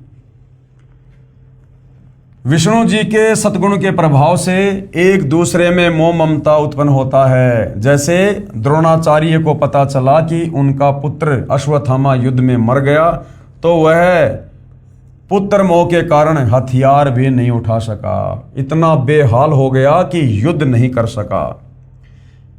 कितना बलवान निपुण योद्धा धनुषधारी था, बिल्कुल टूट गया। जब श्रवण को राजा दशरथ का तीर लगा और वह मर गया, श्रवण भगत के माता पिता को पता चला तो रो रो कर तड़प तड़प कर प्राण त्याग दिए तथा राजा दशरथ को श्राप भी दे दिया कि तुम भी हमारी तरह पुत्र के वियोग में मरोगे। ऐसा ही हुआ। यानी ये सब कुछ जो हो रहा है ये इस काल के प्रभाव से, जो ब्रह्मा विष्णु महेश तीन गुणों से युक्त हैं, रजगुण सतगुण तमगुण, इन तीनों गुणों के प्रभाव से तीनों लोकों में हो रहा है। सभी जीव इन तीनों गुणों के परवश हैं, अधीन है। जब श्री रामचंद्र पुत्र दशरथ वनवास में जाने लगे तो दशरथ राजा पुत्र मोह के कारण पुत्र को देखने के लिए महल पर चढ़ गया। कुछ दूर रामचंद्र चला गया तो महल के ऊपर बने चौबारे के ऊपर चढ़कर देखने लगा। फिर चौबारे की 3 फुट ऊंची मंडेर पर चढ़ गया, पैर फिसल कर गिर गया, गिरते ही मर गया। ये सतगुण विष्णु से स्थिति होती है, यानी एक दूसरे से मोह बनाकर काल के जाल में फंसे रहे। शिव जी के तमगुण से क्रोधवश जीव झगड़ा करके और ये कत्ल कर देता है। राजा लोग आपस में लड़ मरते हैं, हजारों सैनिक मारे जाते हैं। इस प्रकार संहार का कार्य श्री शिव जी तमगुण से होता है। ये सब काल ब्रह्म करवा रहा है। मुखिया कौन है? ये काल ब्रह्म। निमित्त कौन बने हैं? दुर्गा और ब्रह्मा विष्णु महेश। और फंस कौन रहे हैं? 3 लोक के हम सभी प्राणी। इसलिए शिव जी ने दुखी मन से अपनी माता देवी दुर्गा से प्रश्न किया था। काल ब्रह्म ने देवी जी को सख्त हिदायत दे रखी है। इस काल में ज्योति निरंजन ने देवी दुर्गा को सख्त हिदायत दे रखी है। क्या? कि मेरा व मेरे षड्यंत्र का भेद किसी को नहीं बताएगी, कि मैं काल हूं और रोजाना 1 लाख मानव शरीरधारी आत्माओं का आहार करता हूं और मैं किसी को भी दर्शन नहीं देता हूं और अपने 3 पुत्र ब्रह्मा विष्णु महेश के माध्यम से उनको एक एक गुण से युक्त करके मैं अपने भोजन की व्यवस्था करता हूं। दुर्गा को काल ने सख्त हिदायत दे रखी है, मेरा ये भेद किसी को नहीं बताएगी। तो डर के मारे ये दुर्गा अपने 3 पुत्र ब्रह्मा विष्णु महेश को भी सच्चाई नहीं बताती है। अपने 3 पुत्रों को भी नहीं बताना है। यदि पता चल गया तो जब सत्य पुरुष का भेजा संत आएगा तो सब उसकी शरण में जाकर सत्य साधना करके मेरे लोक से चले जाएंगे। और मेरी भूख कैसे शांत होगी? अगर सारे जीव यहाँ से भक्ति करके सतलोक चले गए काल की वास्तविकता से परिचित होकर, तो काल कहता कि फिर मेरी भूख शांत कैसे होगी? इसलिए ये अपनी जानकारी कि मैं काल हूँ, मैं गुप्त रहता हूँ, मुझे श्राप लगा हुआ है और अपने 3 पुत्रों के माध्यम से मैं सबको यहाँ पर कर्म बंधनों में बांध के रखता हूँ, इस बात की जानकारी किसी को नहीं होने देता है। अब सोचिए भाइयों और बहनों, 21 ब्रह्मांड का मुखिया ये काल ब्रह्म है और ये काल ब्रह्म किसी को जानकारी नहीं होने देता है कि मेरे से ऊपर भी कोई पूर्ण परमात्मा है, सतलोक है जहाँ पर कभी मृत्यु नहीं होती। तो सोचिए फिर 21 ब्रह्मांड में कौन ऐसा प्राणी है जो हमें सतलोक की जानकारी दे सकता है, जन्म मरण के रोग की जिसके पास में दवा हो। इसलिए भाइयों और बहनों, स्वयं वो कबीर परमात्मा, कबीर देव, सत्य पुरुष सतलोक से चलकर गति करके अपने उस तेजोमय नूरी शरीर को हल्का करके आप और हम इंसानों की भांति यहाँ पर इंसान बनकर लीला करता है। होता है प्रकट, लेकिन सांसारिक दृष्टि में ऐसा लगता है जैसे माँ के गर्भ से जन्म लेकर आया है, क्योंकि वो परमेश्वर है, समर्थ है, अनंत सिद्धियों का स्वामी है। वो चाहे जो कर सकता है, जीव की कोई औकात नहीं उसको जानने की, उसकी पहचानने की।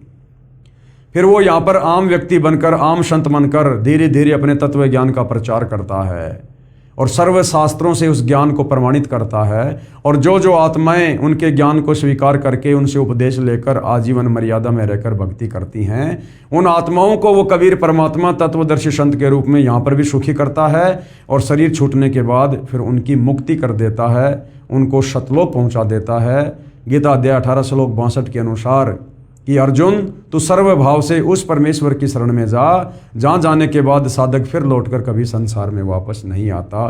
तो उस लोक में शाश्वत स्थान सतलोक में तत्वदर्शी संत यानी कबीर भगवान अपने साधक को भेज देते हैं, उसका जन्म मरण समाप्त कर देते हैं, दूसरा कोई तरीका नहीं है। तो काल ब्रह्म यानी ज्योति निरंजन के डर से देवी यानी दुर्गा किसी को ये भेद नहीं बताती है। परमेश्वर कबीर जी ने आकर ये भेद बताया है और गुरुदेव अपने लिए कह रहे हैं कि दास रामपाल दास ने समझाया है। तो सतलोक से चलकर स्वयं सतगुरु रामपाल जी ही आए हैं और आज देश और दुनिया को सर्व धर्मशास्त्र दिखाकर उन्होंने स्वयं ही तत्वदर्शी संत की भूमिका करके बताया है, जगाया है, दिखाया है। अब भाई अगर कोई इस अज्ञान वाली गहरी निंद्रा से जाग जाएगा इतने सारे प्रमाण देखने के बाद, और यदि उनके शरण में आकर मर्यादा में रहकर भक्ति करेगा, तो भाई वो आत्मा इन कष्टों से, इन पीड़ाओं से, अब भाई और बहनों 184 योनियों की पीड़ा कोई सामान्य नहीं है।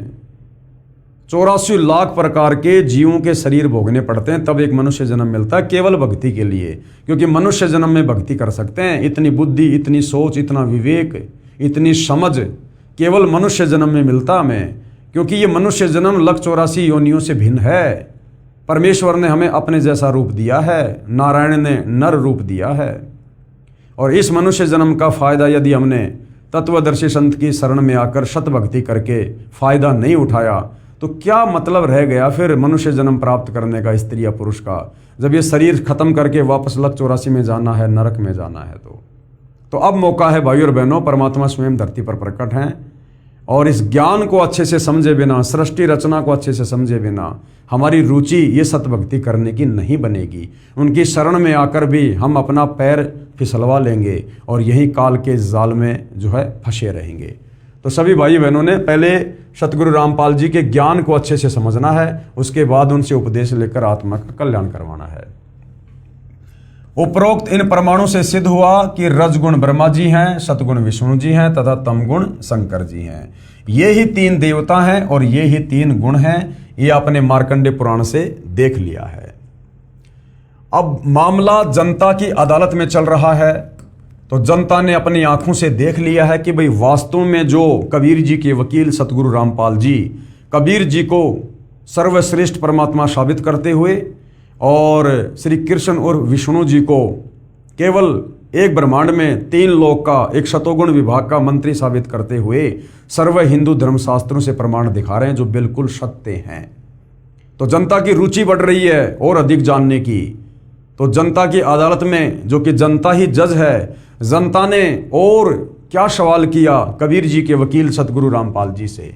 प्रश्न नंबर 8, परमात्मा को अजन्मा और अजर अमर कहते हैं कि परमात्मा कभी किसी माँ के गर्भ से जन्म नहीं लेता और परमात्मा अजर अमर है, वो कभी नष्ट नहीं होता, कभी खत्म नहीं होता, वो कभी मरता नहीं है।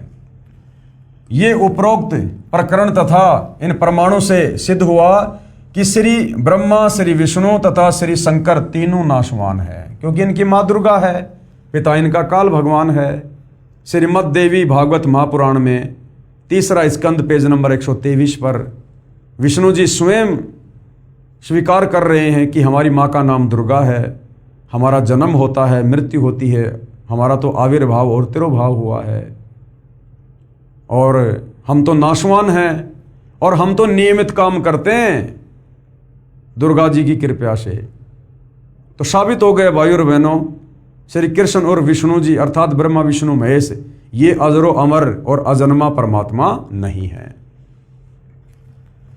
फिर अविनाशी परमात्मा कौन है? क्या ब्रह्मा विष्णु तथा शंकर और काल ब्रह्म परमात्मा नहीं है? इसको प्रमाण सहित बताइए। जनता कह रही है जी आपने हिंदू धर्म ग्रंथों से यह तो साबित कर दिया कि ब्रह्मा विष्णु महेश अजन्मा नहीं है, ये नाशवान है, अविनाशी नहीं है, इनके तो जन्म और मृत्यु होती है, इनकी तो माँ भी है, इनका पिता भी है। अब वो परमात्मा कौन है जो जन्म नहीं लेता, जो अजन्मा है, स्वयंभू है, परिभू है, जो अविनाशी है? वो परमात्मा कौन है? इसका प्रमाण हमें दिखाइए। तो कबीर जी के वकील सतगुरु रामपाल जी ने जनता की अदालत में क्या बताया? उत्तर पहले स्पष्ट करता हूं कि श्री ब्रह्मा, श्री विष्णु, श्री शंकर तथा ये ब्रह्म परमात्मा है या नहीं, ये तो आपने अपने प्रश्न में ही सिद्ध कर दिया कि परमात्मा तो अजन्मा अर्थात जिसका कभी जन्म न हुआ हो वो होता है। पूर्वोक्त विवरण तथा प्रमाणों से सिद्ध हो चुका है कि ब्रह्मा विष्णु और शंकर के माता पिता हैं, यानी दुर्गा इनकी माँ है और पिता काल ब्रह्म है। इनका पिता ब्रह्म भी नाशवान है। गीता का ज्ञान दाता ये काल ब्रह्म गीता अध्याय 2 श्लोक 12, अध्याय 10 श्लोक 2, अध्याय 4 श्लोक 5 और 9 में खुद स्वीकार कर रहा कि अर्जुन तेरे और मेरे बहुत जन्म हो चुके हैं, तू नहीं जानता है। तो ये जो ब्रह्म है, ब्रह्मा विष्णु महेश का पिता, ये भी नाशवान है, जन्म और मरण में है, अर्थात इसका भी जन्म हुआ है। इससे स्वयं सिद्ध हुआ कि ये परमात्मा नहीं है। अब प्रश्न रहा फिर अविनाशी कौन है? इसके उत्तर में श्रीमद् भगवद गीता से ही प्रमाणित करते हैं कि वो अविनाशी परमात्मा कौन है। कि अविनाशी परमात्मा गीता ज्ञान देने वाले ब्रह्म यानी काल से अन्य है। श्रीमद् भगवद गीता अध्याय 2 श्लोक 12, गीता अध्याय 4 श्लोक 5, गीता अध्याय 10 श्लोक 2 में गीता ज्ञानदाता ने यानी इस काल ब्रह्म ने अपनी स्थिति स्पष्ट कर दी कि मेरी उत्पत्ति हुई है, मैं जन्मता और मरता हूं। अर्जुन मेरे और तेरे बहुत जन्म हो चुके हैं, मैं भी नाशवान हूं। गीता अध्याय 2 श्लोक 17 में फिर क्या कहा कि अविनाशी तो उसको जान जिसको मारने में कोई भी सक्षम नहीं है। कि अर्जुन तेरे और मेरे तो जन्म होते हैं। गीता अध्याय 2 श्लोक 17 में फिर कहा कि अविनाशी यानी जिसको मारने में कोई सक्षम नहीं है। अविनाशी तो उसको जान जिसको मारने में कोई सक्षम नहीं, अर्थात गीता ज्ञानदाता ब्रह्म अपने से अन्य किसी और परमात्मा को अविनाशी परमात्मा कह रहा है। गीता अध्याय 2 श्लोक 17 में कहा है कि अविनाशी तो उसको जान जिसको मारने में कोई सक्षम नहीं। और जिस परमात्मा ने यानी अपने से अन्य परमात्मा के विषय में बात कर रहा है गीता ज्ञानदाता काल ब्रह्म, और जिस परमात्मा ने सर्व की रचना की यानी सारी सृष्टि की रचना की, काल के 21 ब्रह्मांडों की रचना की, अक्षर पुरुष के 7 संग ब्रह्मांडों की रचना की, ऊपर के 4 अविनाशी लोकों की रचना की, सर्व आत्माओं की उत्पत्ति की, अविनाशी परमात्मा का ये प्रथम प्रमाण हुआ। अब आगे देखिए सबूत नंबर 2 कि गीता ज्ञानदाता से अन्य वो अविनाशी परमात्मा कौन है जिसकी शरण में जाने से जीव पूर्णतया मुक्त हो जाता है। श्रीमद् भगवद गीता अध्याय 15 श्लोक 16 और 17 में 3 पुरुष यानी भगवान कहे हैं। गीता अध्याय 15 श्लोक 16 में कहा है कि इस लोक में 2 पुरुष यानी 2 भगवान प्रसिद्ध हैं, क्षर पुरुष तथा अक्षर पुरुष। क्षर पुरुष ये 21 ब्रह्मांड का स्वामी काल है और अक्षर पुरुष ये 7 संग ब्रह्मांड का स्वामी अक्षर पुरुष है यानी परब्रह्म है। ये दोनों प्रभु यानी भगवान तथा इनके अंतर्गत सर्व ये प्राणी नाशवान है यानी इनके लोकों में रहने वाले जितने भी प्राणी हैं इनके शरीर सबके नाशवान हैं। और ये दोनों भगवान ये भी नाशवान हैं। बाकी जीव आत्मा तो किसी की भी नहीं मरती है, वो तो अविनाशी है। आत्मा तो सबकी अमर है। गीता अध्याय 15 श्लोक 17 में कहा है कि उत्तम पुरुष है तू अन्य, कि उत्तम पुरुष अर्थात पुरुषोत्तम तो कोई अन्य है जिसे परमात्मा कहा गया है, जो तीनों लोकों में प्रवेश करके सबका धारण पोषण करता है, वह वास्तव में अविनाशी है। गीता ज्ञानदाता काल ब्रह्म ने कि कौन परमात्मा जन्म और मरण में है और कौन परमात्मा अविनाशी है, इन 3 श्लोकों में बिल्कुल क्लियर कर दिया। गीता अध्याय 15 श्लोक नंबर 16 में 2 भगवानों की जानकारी दे रहा है। एक तो खुद ये काल ब्रह्म है 21 ब्रह्मांड का स्वामी, और दूसरा अक्षर पुरुष जो 7 संग ब्रह्मांड का स्वामी है। तो कह रहा है कि ये दोनों भगवान भी नाशवान हैं, इनका भी जन्म और मरण है, और इन दोनों के लोकों में जितनी भी आत्माएं हैं वो भी जन्म और मरण में है, और ये दोनों लोक भी नष्ट होते हैं, महाप्रलय में आते हैं, उत्पत्ति और प्रलय में है। तो फिर वो अविनाशी परमात्मा कौन है? उसके लिए फिर गीता अध्याय 15 श्लोक नंबर 17 में कहा है कि उत्तम पुरुष है तू अन्य, परमात्मा इति उदाहरते ये लोग त्रियम अवश्य विवर्ति अव ईश्वरे, कि वो उत्तम पुरुष यानी पुरुषोत्तम सर्वश्रेष्ठ भगवान तो अन्य ही है जिसको भगवान कहा जाता है, जो तीनों लोकों में प्रवेश करके सबका धारण पोषण करता है, वो अविनाशी है। कबीर परमेश्वर अविनाशी है, परम अक्षर ब्रह्म सत्य पुरुष अविनाशी परमात्मा है। गीता अध्याय 15 श्लोक 17 में कहा है कि उत्तम पुरुष अर्थात पुरुषोत्तम तो कोई अन्य है जिसे परमात्मा कहा गया है, जो तीनों लोकों में प्रवेश करके सबका धारण पोषण करता है, वह वास्तव में अविनाशी है। फिर गीता अध्याय 7 श्लोक 29 में कहा है कि जो साधक यानी भगत केवल जरा यानी बुढ़ापा और मरण यानी मृत्यु के दुख से छूटने के लिए प्रयत्न करते हैं, वे तत् ब्रह्म को जानते हैं, सब कर्मों तथा संपूर्ण अध्यात्म से परिचित हैं। और वो कौन होंगे? वो साधक होंगे जो उस तत्वदर्शी संत की शरण में आकर ज्ञान सुन रहे हैं। तभी तो उनको इस काल के लोक के विधान का पता चला, घटिया संविधान का पता चला कि भाई यहाँ तो बुढ़ापा और मृत्यु ये बहुत खतरनाक हैं, यहाँ पर जन्म और मरण भयंकर रोग है। तो वो साधक, वो भगत क्या करते हैं? वो उस तत्व ब्रह्म से, उस पूर्ण परमेश्वर से परिचित हो जाते हैं। कैसे? तत्वदर्शी संत की शरण में आकर, और फिर वो बुढ़ापे और मृत्यु से छूटने का प्रयास करते हैं, यानी फिर वो मोक्ष प्राप्ति की दिशा में आगे बढ़ते हैं। वे उस तत्व ब्रह्म को जानते हैं यानी पूर्ण परमात्मा को जानते हैं, सब कर्मों तथा संपूर्ण अध्यात्म से परिचित हैं। फिर गीता अध्याय 8 श्लोक 1 में अर्जुन ने पूछा कि वो तत्व ब्रह्म क्या है जिससे वो भगत परिचित हो जाते हैं। गीता ज्ञान दाता ने यानी ब्रह्म ने अध्याय 8 श्लोक 3 में उत्तर दिया कि वह परम अक्षर ब्रह्म है, कि वो परम अक्षर ब्रह्म है, वो कबीर देव है, वो कबीर भगवान है, अर्थात परम अक्षर पुरुष है। पुरुष कहो चाहे ब्रह्म यानी पुरुष कहो चाहे भगवान, बात एक ही है। गीता अध्याय 15 श्लोक 17 में जो उत्तम पुरुष तू अन्य परमात्मा इति उदाहरतः कहा है, वह परम अक्षर ब्रह्म है, इसी को पुरुषोत्तम कहते हैं, यानी वो कबीर देव है, वो कबीर परमेश्वर है। अब आगे क्या कहा जा रहा है? स्पष्टीकरण, यानी जनता की अदालत में कबीर परमेश्वर के वकील सतगुरु रामपाल जी स्पष्टीकरण दे रहे हैं कि गीता अध्याय 15 श्लोक 17 में तो आपने जान लिया कि वो अविनाशी परमात्मा कौन है। तो बहुत सारे लोग कहते हैं कि तुम्हारे गुरुजी गीता अध्याय 15 श्लोक 18 को क्यों नहीं दिखाते, जिसमें गीता बोलने वाला काल ब्रह्म कहता कि मैं पुरुषोत्तम हूं, मैं ही पुरुषोत्तम हूं। तो सतगुरु रामपाल जी स्पष्टीकरण दे रहे हैं कि पुरुषोत्तम कौन है, पुरुषों में उत्तम कौन है, अविनाशी कौन है, ये तो आपको गीता अध्याय 15 श्लोक 17 में बता दिया गया है।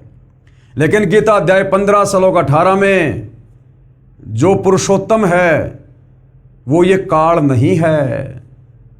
ये क्या कह रहा है आप लोग समझे नहीं। ये काल कह रहा है कि इस संसार में लोक वेद के माध्यम से, सुनी सुनाई बातों, दंत कथाओं के माध्यम से मैं इस 21 ब्रह्मांड में पुरुषोत्तम प्रसिद्ध हूं। मैं यहां पर पुरुषोत्तम यानी भगवान प्रसिद्ध हूं, क्योंकि इस काल के 21 ब्रह्मांड में भाई और बहनों पूर्ण परमेश्वर की किसी को जानकारी नहीं। और इन वेदों में और गीता जी में केवल इस ब्रह्म, इस काल तक की साधना का जिक्र है, जिस कारण से हमारे नादान तत्व ज्ञानहीन धर्म गुरुओं ने इस ब्रह्म को ही जनता में पुरुषोत्तम सिद्ध कर दिया, परमात्मा सिद्ध कर दिया कि ब्रह्म ही सर्वश्रेष्ठ भगवान है। तो ये गीता ज्ञानदाता काल ब्रह्म गीता अध्याय 15 श्लोक 18 में कह रहा है कि मैं तो लोकवेद के हिसाब से, सुनी सुनाई बातों के हिसाब से, अज्ञान के हिसाब से यहाँ पर पुरुषोत्तम प्रसिद्ध हूं, मैं पुरुषोत्तम नहीं हूं। स्पष्टीकरण गीता अध्याय 15 श्लोक 18 में गीता ज्ञानदाता ने यानी इस काल ब्रह्म ने, ब्रह्मा विष्णु महेश के पिता ने कहा है कि मैं उन सर्व प्राणियों से उत्तम अर्थात सर्वशक्तिमान हूं, कि 21 ब्रह्मांड में जितने भी प्राणी हैं वो मेरे अंतर्गत हैं। ब्रह्मा विष्णु महेश है, दुर्गा है, देवी देवता हैं, आम प्राणी हैं, ये सब 21 ब्रह्मांड में काल के अधीन है।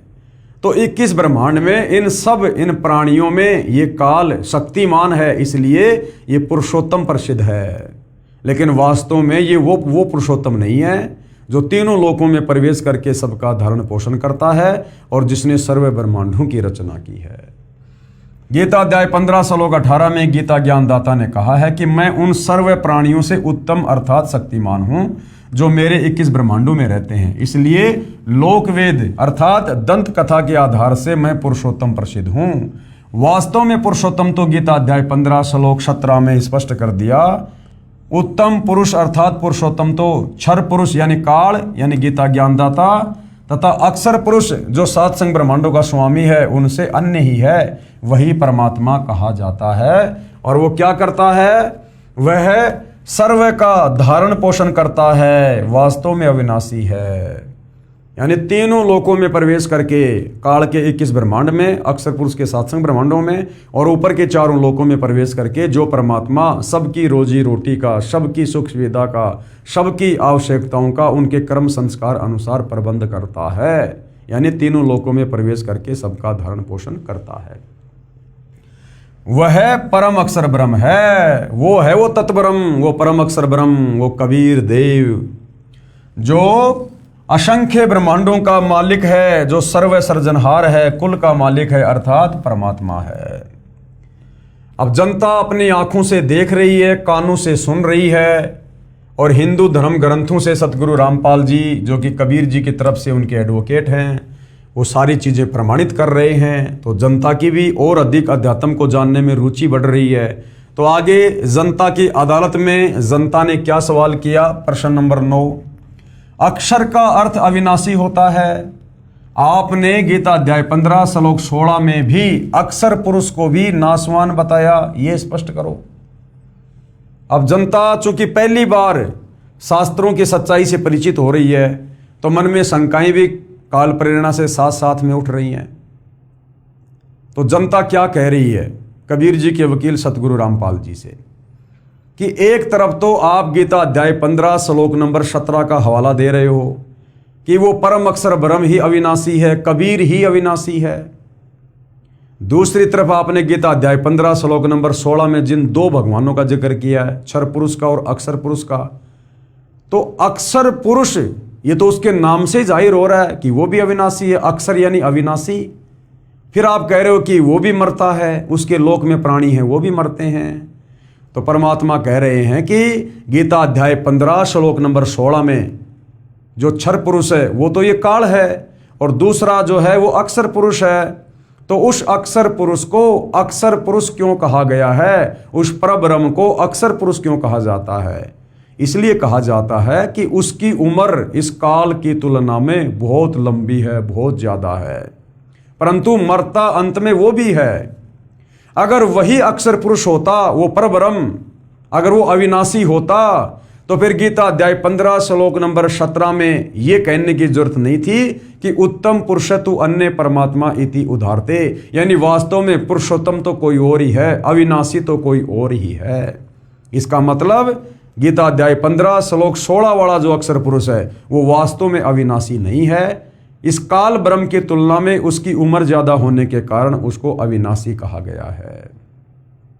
और फिर उदाहरण दिया गुरुदेव ने कि जिस प्रकार ये जो गीता अध्याय 15 में दो भगवान हैं, क्षर पुरुष काल ब्रह्म, तो क्षर पुरुष को तो समझो चीनी मिट्टी का कप, अगर हाथ से छूट जाए तो टूट के फूट जाएगा। और अक्षर पुरुष वो भी नाशवान है, उसको समझो कोई लोहे का कोई कप, स्टील का कोई कप, और उसको यदि नीचे गिरा दिया जाए तो टूटता नहीं, फूटता नहीं, लेकिन अंत में स्टील को भी जंग लगता है और वो खत्म होता है, चाहे समय कितना ही लगे। तो अक्षर पुरुष की हालत उस स्टील के बर्तन की तरह है जो उम्र बहुत ज्यादा है लेकिन एक समय आने पर वो भी नष्ट होगा। और जो उत्तम पुरुष है, जो वास्तव में अविनाशी है, परम अक्षर ब्रह्म, जिसका जिक्र गीता अध्याय 15 श्लोक 17 में है कि उत्तम पुरुष तु अन्य परमात्मा इति उदारते, उसे समझो सोना, गोल्ड कभी नष्ट होने वाली धातु नहीं है। तो वास्तव में जो अविनाशी परमात्मा है वो कबीर भगवान है, परम अक्षर ब्रह्म है। तो क्या सवाल किया जनता ने? प्रश्न नंबर 9, अक्षर का अर्थ अविनाशी होता है। आपने गीता अध्याय 15 श्लोक 16 में भी अक्षर पुरुष को भी अविनाशी यानी नाशवान बताया है, यह स्पष्ट कीजिएगा। तो क्या कह रहे हैं पूज्य गुरुदेव भगवान? उत्तर, ये सत्य है कि अक्षर का अर्थ अविनाशी होता है, परंतु इस प्रकरणवश अर्थ अन्य भी होता है। गीता अध्याय 15 श्लोक 16 में कहा है कि क्षर और अक्षर ये दो पुरुष यानी ये प्रभु इस लोक में हैं, ये दोनों नाशवान है तथा इनके अंतर्गत जितने भी जीव हैं वे भी नाशवान हैं। आत्मा किसी की भी नहीं मरती है, ना काल की आत्मा मरती है, ना अक्षर पुरुष की मरती है, ना आप और मेरी, ना गधे और कुत्ते की, क्योंकि आत्मा तो परमेश्वर का अंश है। आत्मा कभी नहीं मरती, ये शरीर धारण करती रहती है। फिर गीता अध्याय 15 श्लोक 17 में स्पष्ट किया है कि पुरुषोत्तम तो उपरोक्त दोनों प्रभुओं से अन्य है, वही सबका धारण पोषण करने वाला वास्तव में अविनाशी है। गीता अध्याय 8 श्लोक 3 में तत्ब्रह्म को परम अक्षर ब्रह्म कहा है। अक्षर का अर्थ अविनाशी है, परंतु यहां परम अक्षर ब्रह्म कहा है। इससे भी सिद्ध हुआ कि अक्षर से आगे परम अक्षर ब्रह्म है, वह वास्तव में अविनाशी है। अब इसका प्रमाण देकर समझा रहे हैं पूज्य गुरुदेव भगवान। प्रमाण, जैसे ब्रह्मा जी की आयु 100 वर्ष बताई जाती है, देवताओं का वर्ष कितने समय का है सुनो? 4 युग, यानी सतयुग, त्रेता युग, द्वापर युग तथा कलयुग, ये 4 युग हैं। इनको एक चतुर्युग कहा जाता है। चारों युगों को मिलाकर एक चतुर्युग कहा जाता है, जिसमें आप और हम मनुष्यों के 43,20,000 वर्ष होते हैं। यानी 4 युग, सतयुग, त्रेता, द्वापर, कलयुग, इन चारों का जो कुल समय है वो 43,20,000 वर्ष आप और हम इंसानों के होते हैं। इस प्रकार बने 1008 चतुर्युग का श्री ब्रह्मा जी का दिन और इतनी रात्रि होती है। 4 युगों को एक चतुर्युगी कहा जाता है और एक चतुर्युग का आप और हम इंसानों का समय है 43,20,000 वर्ष। ऐसे ऐसे 1008 चतुर्युग का श्री ब्रह्मा जी का, रजोगुण ब्रह्मा जी का एक दिन होता है और इतनी लंबी उसकी रात्रि होती है। इस प्रकार बने 1008 चतुर्युग का ब्रह्मा जी का दिन और इतनी रात्रि होती है। ऐसे 30 दिन रात का एक महीना तथा 12 महीनों का ब्रह्मा जी का एक वर्ष हुआ और ऐसे ऐसे 100 वर्ष की श्री ब्रह्मा जी की उम्र है। यानी इतनी लंबी उम्र रजगुण ब्रह्मा जी की है। अब उसके बाद में सतगुण विष्णु जी की उम्र ब्रह्मा जी से भी 7 गुना ज्यादा है। श्री विष्णु जी की आयु श्री ब्रह्मा जी से 7 गुना ज्यादा है, यानी 700 वर्ष है। और शंकर जी की, श्री शंकर जी की आयु श्री विष्णु जी से भी 7 गुना अधिक है, यानी 4900 वर्ष। फिर ये जो ब्रह्म है, काल है, जो एक ब्रह्मांड में सदाशिव रूप में रहता है। ब्रह्म यानी क्षर पुरुष की आयु, जब ये 70,000 शंकर जी मर जाते हैं, उनकी मृत्यु के पश्चात एक इस ब्रह्म की मृत्यु होती है, अर्थात क्षर पुरुष की मृत्यु होती है, काल की मृत्यु होती है, जो एक ब्रह्मांड में सदाशिव के रूप में रहता है। इतने समय का अक्षर पुरुष का एक युग होता है। जब ये काल मरता है, उस समय अक्षर पुरुष का केवल एक युग होता है, एक युग। और ऐसे ऐसे 1000 युग का अक्षर पुरुष का दिन, इतनी ही रात, फिर 30 दिन का एक महीना और 12 महीने का एक वर्ष, और ऐसे ऐसे 100 वर्ष की उम्र उस अक्षर पुरुष की है, परब्रह्म की है, जिसको गीता अध्याय 15 श्लोक 16 में अक्षर पुरुष कहा है। तो इतनी लंबी उम्र होने पर उसको अक्षर पुरुष की संज्ञा दी गई है, लेकिन मरेगा अंत में वो भी। अब देखिएगा क्या कह रहे हैं गुरुदेव भगवान। अक्षर पुरुष की उम्र, अक्षर पुरुष की आयु गीता अध्याय 8 श्लोक नंबर 17 में कहा है, सहस्त्र युग पर्यंतम अहम यत ब्रह्मणे विदु रात्रिम योग सहस्त्रांतम ते अहोरात्रा विद जना। अक्षर पुरुष की उम्र बताई है गीता अध्याय 8 श्लोक नंबर 17 में। अनुवाद, आज तक सर्व अनुवादकर्ताओं ने उचित अनुवाद नहीं किया। सब ने ब्रह्मा का 1000 चतुर्युग लिखा है, यह गलत है। देखिएगा, पेश है गीता अध्याय 8 श्लोक 17 के अनुवाद की फोटोकॉपी, जो गीता प्रेस गोरखपुर से प्रकाशित है।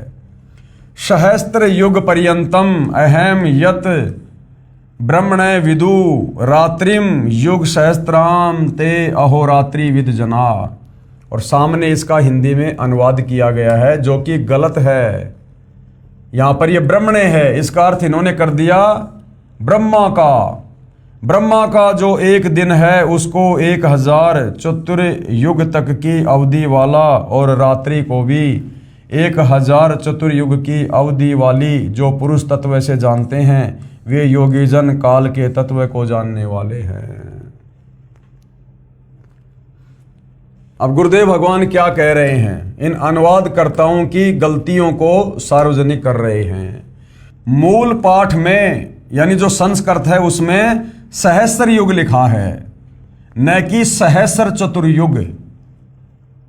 सहस्त्र चतुर्युग यानी 1000 चतुर्युग ये श्री ब्रह्मा जी की उम्र के साथ में लगता है, लेकिन जो पर ब्रह्म है, अक्षर पुरुष है, उसकी उम्र के साथ में 1000 चतुर्युग नहीं लगता, बल्कि 1000 युग लगता है। कि जब ये काल मरता है एक, तो अक्षर पुरुष का एक युग होता है, और ऐसे ऐसे 1000 युग का अक्षर पुरुष का दिन और इतनी ही रात्रि होती है। मूल पाठ में सहस्त्र युग लिखा है, न कि सहस्त्र चतुर्युग।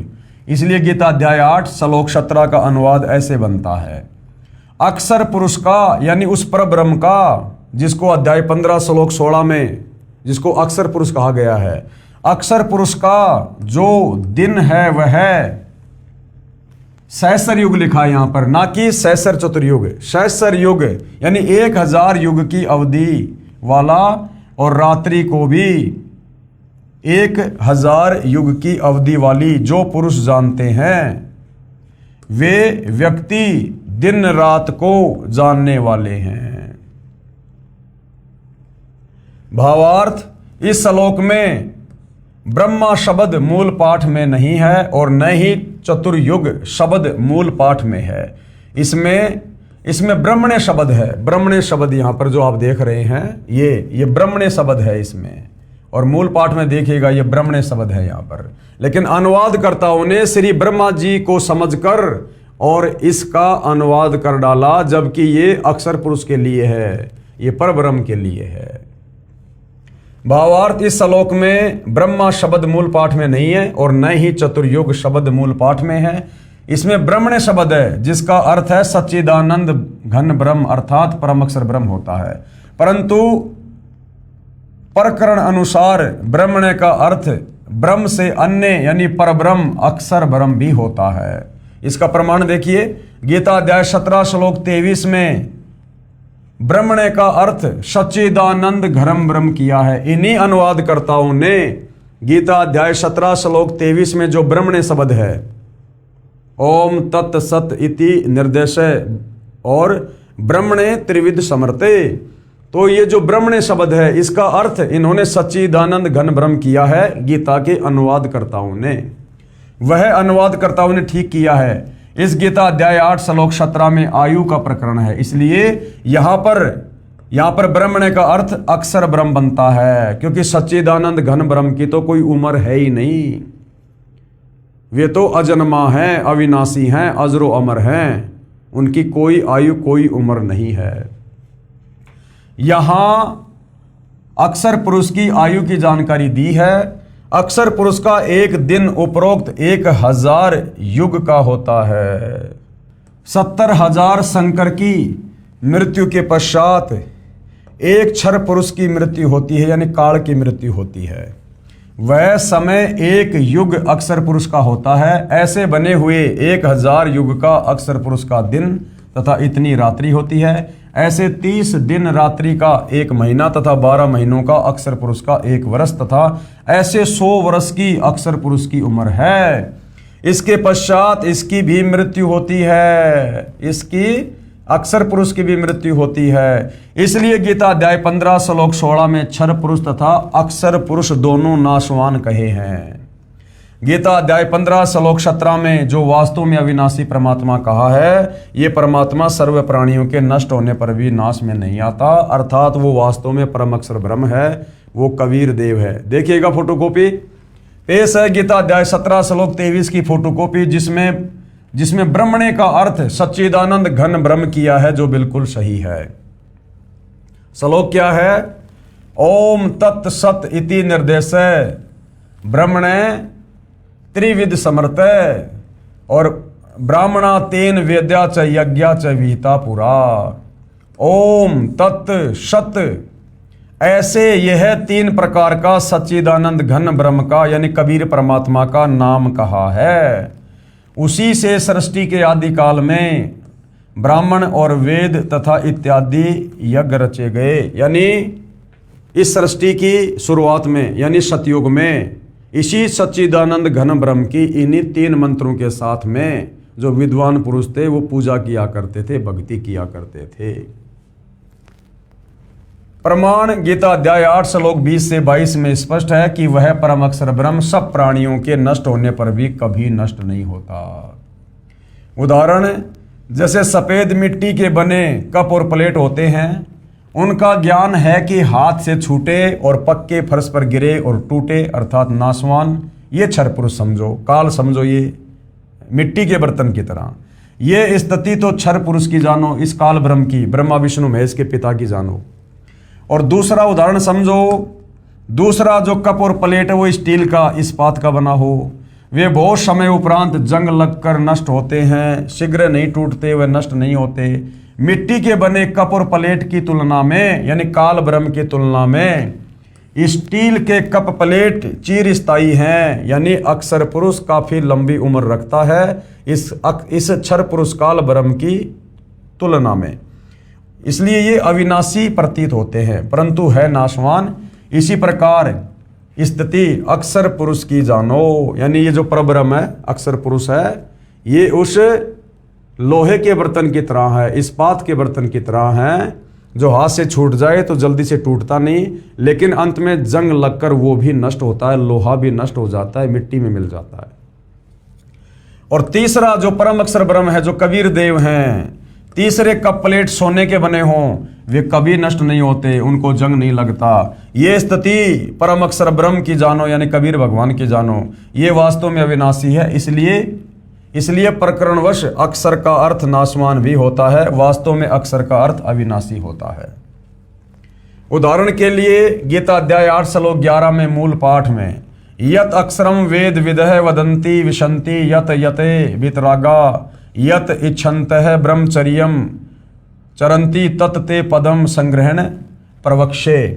और क्या अनुवाद किया है पूज्य गुरुदेव भगवान ने? इस श्लोक में अक्षर का अर्थ अविनाशी परमात्मा के लिए है। वेद विद यानी तत्वदर्शी संत अर्थात वेद के तात्पर्य को जानने वाले महात्मा, यत यानी जिसे, अक्षरम यानी अविनाशी, वदंती यानी कहते हैं, यत यानी साधनारत, वितरागा यानी आसक्ति रहित साधक, यत यानी जिस लोक में, विशंति यानी प्रवेश करते हैं, और यत यानी जिस परमात्मा को, इच्छन्ते यानी चाहने वाले साधक, ब्रह्मचर्यम यानी ब्रह्मचर्य अर्थात शिष्य परंपरा का चरंती आचरण करते हैं, तत् यानी उस, और पदम यानी उस पद को, ते यानी तेरे लिए, मैं, संग्रहण यानी संक्षेप में, और प्रवक्ष यानी कहूंगा। इस श्लोक में अक्षर का अर्थ अविनाशी परमात्मा ठीक है। कबीर जी ने सूक्ष्म वेद में कहा है, गुरु बिन काहू न पाया ज्ञाना, जो थोता बू छड़े मुड़ किसाना। तत्वदर्शी संत को गुरु बनाए बिना हम शास्त्रों का ज्ञान यथार्थ रूप में नहीं समझ सकते, नहीं प्राप्त कर सकते। और तत्वदर्शी संत के बिना जितने भी हमारे ये नादान धर्म गुरु हैं, जिन्होंने मनमुखी होकर अपने तरीके से इन शास्त्रों के अनुवाद किए हैं, वो तो समझो जो थोथा वो छड़े मुड़ किसाना। किसान फसल निकाल लेता है, फसल का जो कचरा है वो पड़ा रहता है, उसको यदि कोई कूटकर अनाज प्राप्त करना चाहे तो वो मूर्ख है, वो पागल है। तो जितने भी हमारे तत्व ज्ञानहीन नादान धर्म गुरु हैं, ये तो फसल को निकालने के बाद में जो तूड़ा होता है, जो भूस होता है, जिनको डूंडले भी बोलते हैं, ये तो उनको कूटकर और जो है वो कणक प्राप्त करने का प्रयास कर रहे हैं, तो बिल्कुल भी नहीं होगी भाई। तत्वदर्शी संत के बिना आप कितना ही शास्त्र पढ़ लो, कितनी भक्ति कर लो, मोक्ष प्राप्त नहीं हो सकता। मूल वस्तु हमें नहीं मिल सकती, जन्म मरण से पीछा नहीं छुड़वा सकते। गुरु बिन वेद पढ़े जो प्राणी, कौन गुरु? जो तत्वदर्शी हो, सर्व धर्मशास्त्रों का ज्ञाता हो। उनकी शरण में आए बिना हम धर्म ग्रंथों को नहीं जान सकते। तो गुरु बिन वेद पढ़े जो प्राणी, समझे ना सार रहे अज्ञानी, वो अंत में अज्ञानी ही रहेगा। अब मामला जनता की अदालत में चल रहा है और जनता सर्व धर्मशास्त्रों से प्रमाण देखकर रुचि ले रही है अध्यात्म में। और आगे जनता ने क्या सवाल किया? प्रश्न नंबर 10, आप पूर्ण मोक्ष किसे कहते हैं, किसको मानते हैं? कबीर जी के वकील सतगुरु रामपाल जी से जनता जनार्दन सवाल कर रही है कि आप पूर्ण मोक्ष किसको मानते हैं? क्या होता है पूर्ण मोक्ष? साधक कहाँ चला जाए, क्या प्राप्त कर ले जिसे पूर्ण मोक्ष कहा जाए? तो इसका जवाब जनता की अदालत में सतगुरु रामपाल जी प्रमाण सहित देंगे, हिंदू धर्मशास्त्रों से देंगे, ताकि जनता शास्त्र अनुकूल साधना से परिचित होकर तत्वदर्शी संत की शरण में आकर अपनी आत्मा का कल्याण करवा सके और ये नादान सर्व हिंदू धर्म गुरुओं के चंगुल से बाहर निकल सके। तो इसके लिए भाई और बहनों, मामला जनता की अदालत में जारी है।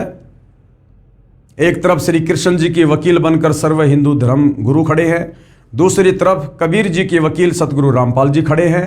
और कबीर जी के वकील सतगुरु रामपाल जी सर्व हिंदू धर्म गुरुओं के सामने जनता की इच्छा पर, उनकी डिमांड पर सर्व उनके सवालों के जवाब सर्व धर्मशास्त्रों से प्रमाणित करके दे रहे हैं। और जनता की रुचि दिन ब दिन शास्त्रों में जो गूढ़ सच्चाई अध्यात्म के विषय में लिखी है उसको जानने और समझने में लगातार जारी है। तो भाइयों और बहनों, आज के वीडियो में हम केवल इतना ही लेंगे।